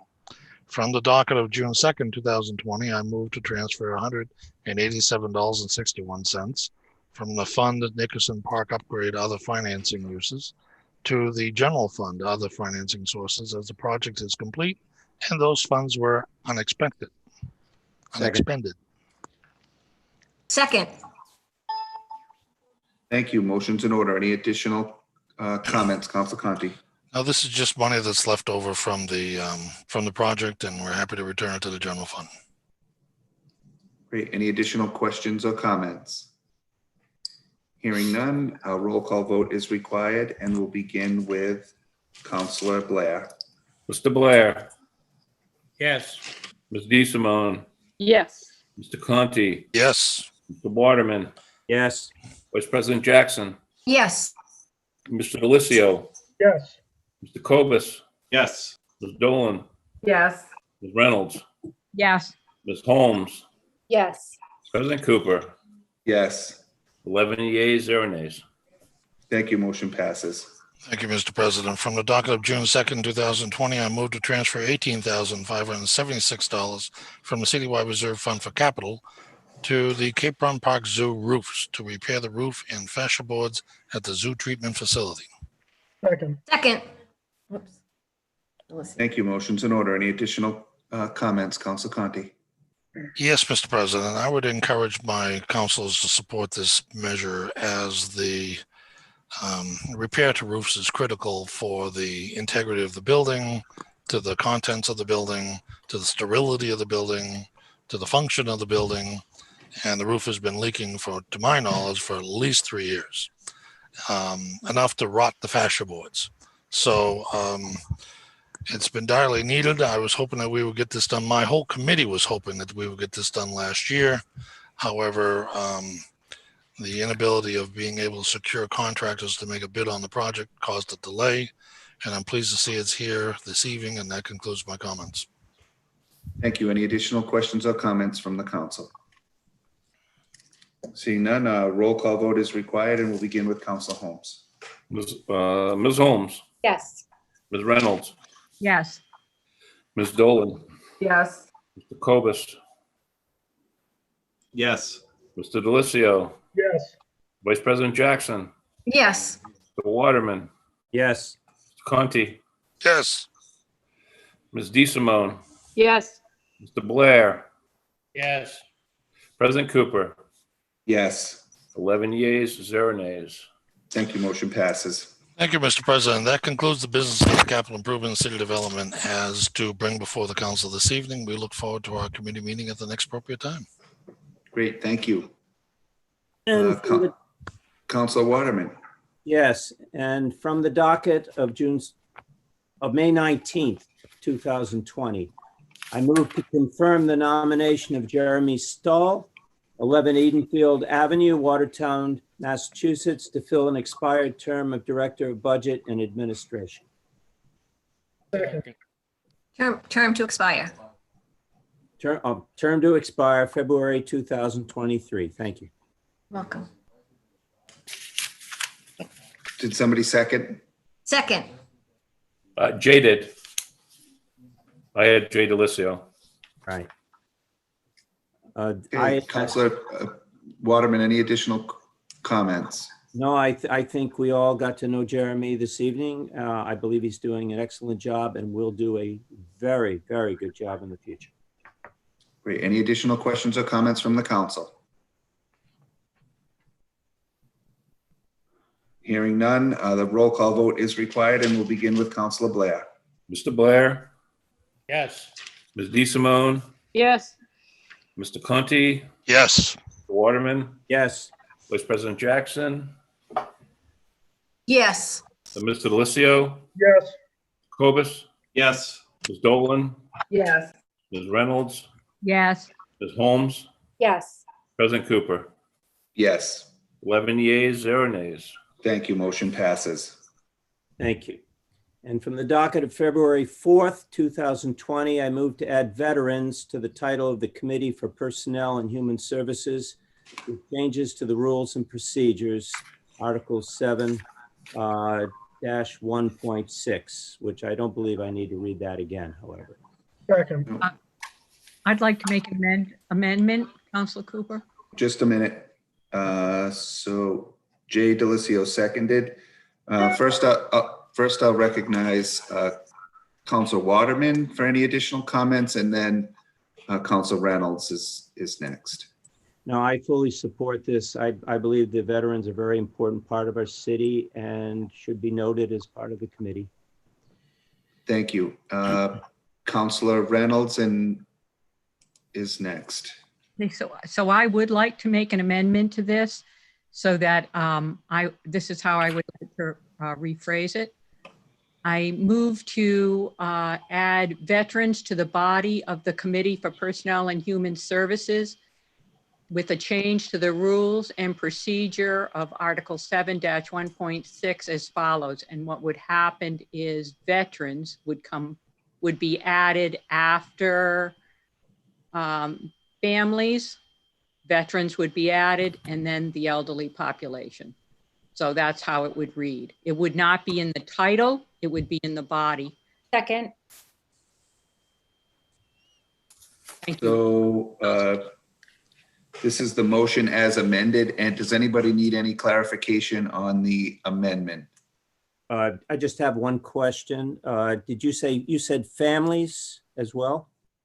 Families in there, it would go, it's already in the body. It says Attleboro's youth, families, comma. Yes. Veterans would go in there and the elderly population. Correct. It would no longer read in the title. Okay. So it would still be the Committee for Personnel and Human Services but veterans would be added with all the other social service groups and human services. In the- Any additional questions or comments as on the amendment? This first vote is on the amendment that was proposed by Council Reynolds, seconded by Council Holmes. Okay, thank you. Councilor Cobus, I see your hand.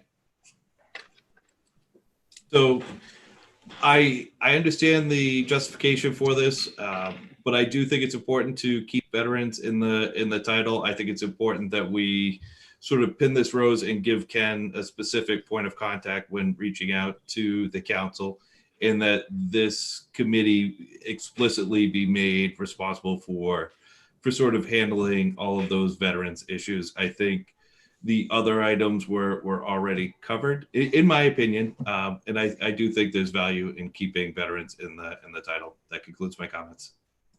Councilor DeSimone is next. President Cooper, I would like to reiterate Councilor Copus's comments and add that I do think that as a sign of respect, and because of the importance and the significance of this particular population, that they warrant and merit being so designated in the title of this provision. Thank you. Any additional comment, Councilor Blair?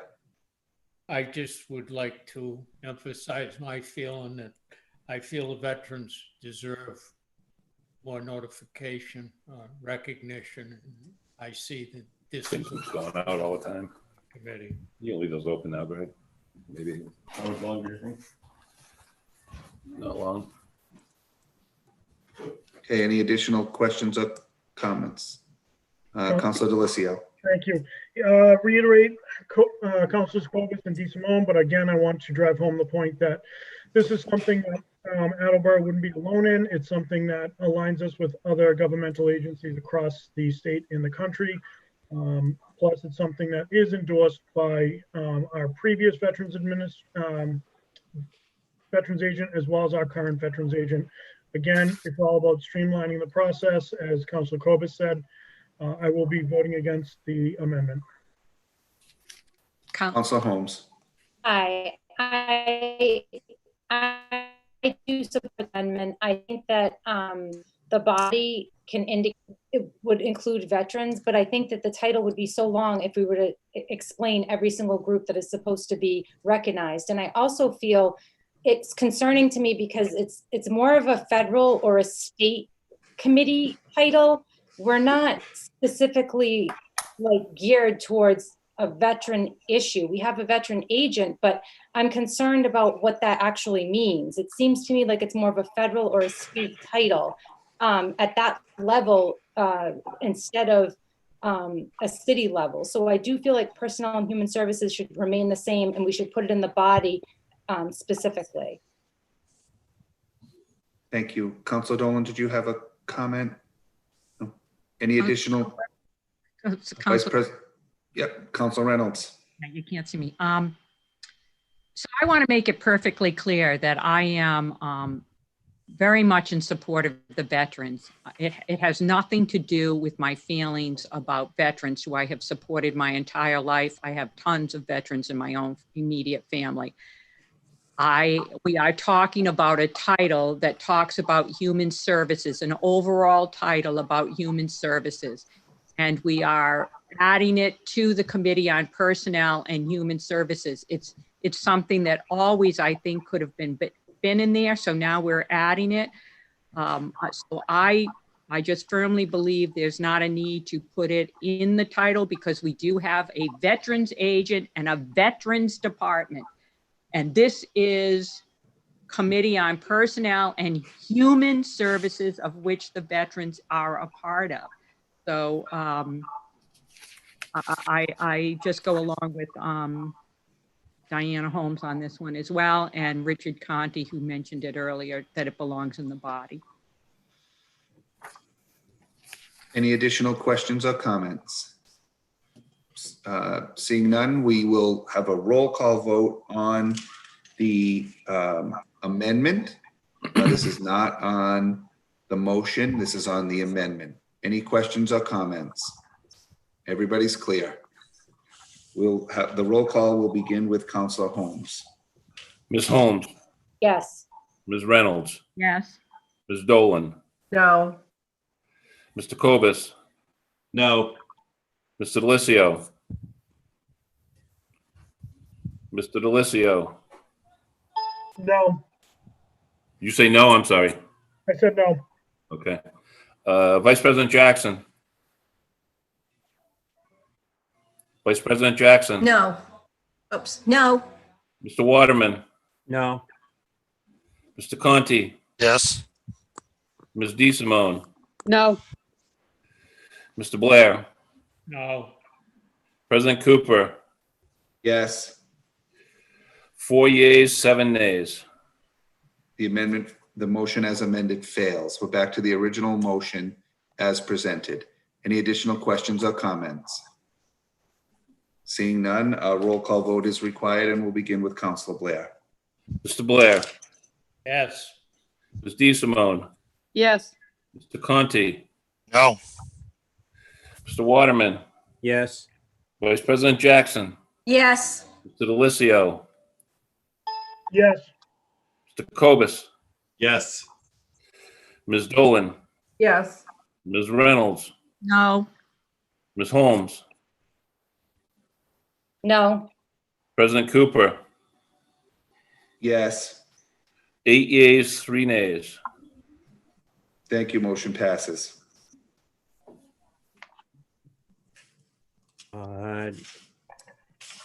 Question. Is this the time and place to decide exactly how we're going to name it? No. You just did. Well, No. Yeah. not exactly. Yes, you did by vote. Hold on for a minute. You most certainly did by vote of this honorable body. Your committee presented before this honorable body a title change with an amendment to add the word veterans. You just did it. No, I know that. What I was saying was the exact way we would word it. You just Personnel did. veterans. You just did it. Okay. You just did it by vote of this honorable body. The name and title of this committee, your committee, is, once the mayor signs it, is the Committee on Personnel, Veterans, and Human Services. That is it. It just passed 8-3. All right. Understood. Thank you. Any other business this evening, Mr. Waterman? No, we have no other business. Call meeting at the next appropriate time. Thank you. And Vice President Jackson. Thank you very much, President Cooper. Reporting for the Public Works Committee from the docket of June 2nd, 2020. As a result of rental water meter replacement program, I move to appropriate $38,601.22 from the Wastewater Enterprise Fund retained earnings account to the Wastewater Enterprise Fund water meter supplies account. After such time, the accounting department will work with the wastewater department to transfer the funds to the Water Enterprise Fund. second. Thank you. We just spoke about this. We just spoke of this just a little bit ago. Anybody have any questions, comments? No. Any additional, hold on one second. I'm just taking some notes here. So the motion is in order, seconded by Councilor Dolan? Councilor Dolan. Any additional questions or comments? None. Thank you. Any additional questions or comments from the council? Hearing none, a roll call vote is required, and we'll begin with Councilor Holmes. Ms. Holmes. Ms. Holmes. Yes, can you hear me? Yep. Ms. Reynolds, Yes. Ms. Dolan, Yes. Cobus, Yes. Mr. Delicio, Yes, Vice President Jackson, Yes. Mr. Waterman, Yes. Mr. Conti, Yes. Mrs. DeSimone, Yes. Mr. Blair, Yes. President Cooper, Yes. 11 yeas, 0 nays. Thank you. Motion passes. Thank you. From the docket of June 2nd, 2020, I move to transfer $10,178 from the Water Enterprise Fund Reserve Fund for Transfer account to the Water Enterprise Fund Lab Supplies account to purchase a deionizer water system. Second. I'm sorry. Thank you. Thank you. Counselor Motion's Dolan. in order. Any additional questions, Vice President Jackson? No, thank you. Any from the council? Seeing and hearing none, a roll call vote is required, and we'll begin with Councilor Blair. Mr. Blair, Yes. Ms. DeSimone, Yes. Conti, Aye, Ionizer. Mr. Waterman, Yes. Yeah. yes. Vice President Jackson, Yes. Mr. Oh, Delizio. goodness. Yes.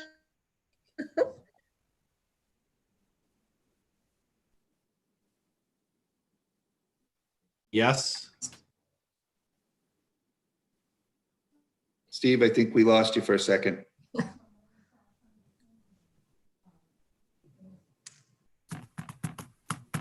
Is it me? Oh, you're back in action. Okay, Mr. Cobus, Yes. Ms. Dolan, Yes. Ms. Reynolds, Yes. Ms. Holmes, Yes. President Cooper, Yes. 11 yeas, 0 nays. Thank you. Motion passes. Thank you very much. Mr. President, I have no further business this evening, but would like to call for a committee meeting at the appropriate time next week. Thank you. Thank you. Councilor Delizio. Thank you. Reporting for budget and appropriations. I have two motions to bring in front of us tonight. From the docket of May 5th, 2020, I entertain a motion to approve the following loan order. Ordered that $946,000 is appropriated for the permitting, bidding, construction, oversight construction costs associated with the replacement of the water main, including the restoration on Deanville Road in Attleboro, Mass. Second. Thank you. Motion is in order. Any additional questions or comments? None. We talked about this 45 minutes ago. Great. Any additional questions or comments from the council? Agree. Seeing none, a roll call vote will begin with Councilor Holmes. Ms. Holmes, Yes. Ms. Reynolds, Yes. Ms. Dolan, Yes. Mr. Cobus, Yes. Mr. Delizio, Yes. Vice President Jackson, Yes. Mr. Waterman, Yes. Mr. Conti, Yes. Ms. DeSimone, Yes. Mr. Blair, Yes. President Cooper, Yes. 11 yeas, 0 nays. Thank you. Motion passes. Thank you, President Cooper. Finally, from the docket of June 2nd, 2020, I move to transfer $1,091.61 from account Citywide Reserve Fund compensation 53rd week to account animal control salary to provide sufficient funding for the accrued payroll. Second. Thank you. Motion is in order. Any additional questions or comments? Again, talked about it 45 minutes ago. Thank you. Any additional questions from the council? Seeing none, a roll call vote is required and begin with Councilor Holmes. Ms. Holmes, Yes. Ms. Reynolds, Yes. Ms. Dolan, Yes. Mr. Cobus, Yes. Mr. Delizio, Yes. Vice President Jackson, Yes. Mr. Waterman, Yes. Mr. Conti, Yes. Ms. DeSimone, Yes. Mr. Blair, Yes. President Cooper, Yes. 11 yeas, 0 nays. Thank you. Motion passes. Thank you. That is all the business for budget and administration, and I already have budget meetings called for the next appropriate time. So thank you. Thank you. Councilor Cobus. Thank you. Reporting for Zoning and Land Use Committee. I move to approve the following. From the docket of April 21st, 2020, having complied with section 16-2.2 of the revised ordinances of the city of Attleboro as amended by conducting a public hearing after notice to abutters, the municipal council, pursuant to Mass General Law, Chapter 82, Section 2, Mass General Law, Chapter 79, Section 1 and Section 2, and Section 16-2.1 of the revised ordinances of the city of Attleboro as amended, hereby lays out Excalibur Way as a public way and accepts said way and any related drainage, water, or sewer facilities or easements, all as shown on a plan and profile entitled Street Acceptance Plan, Avalon Estates, Avalon Drive, and Excalibur Way, dated November 1st, 2018, prepared by Robert L. Davis, RPE, which plan and profile have been deemed satisfactory to the Superintendent of Public Works. As part of such layout and acceptance, the Municipal Council hereby also adopts the following order of taking. The Municipal Council of the City of Attleboro, Massachusetts, under authority of Mass General Laws, Chapter 79, Section 14 and Section 16, hereby adopt an order of taking and take by eminent domain on behalf of the city the interest in real estate described in Exhibit A attached hereto. The purpose of this order of taking is to create a public way with appurtenant public utilities. Included in the taking are any trees or structures which may stand upon the land taken. No damages are to be awarded for this taking. Betterments are not to be assessed. The supposed owners of the premises taken by this order are set forth in Exhibit B attached hereto. Second. Thank you. Motion is in order. Any additional questions? We discussed comments. We discussed this in committee. I'm happy to repeat any of that if anybody needs it. I hope not. Any additional questions or comments from the council?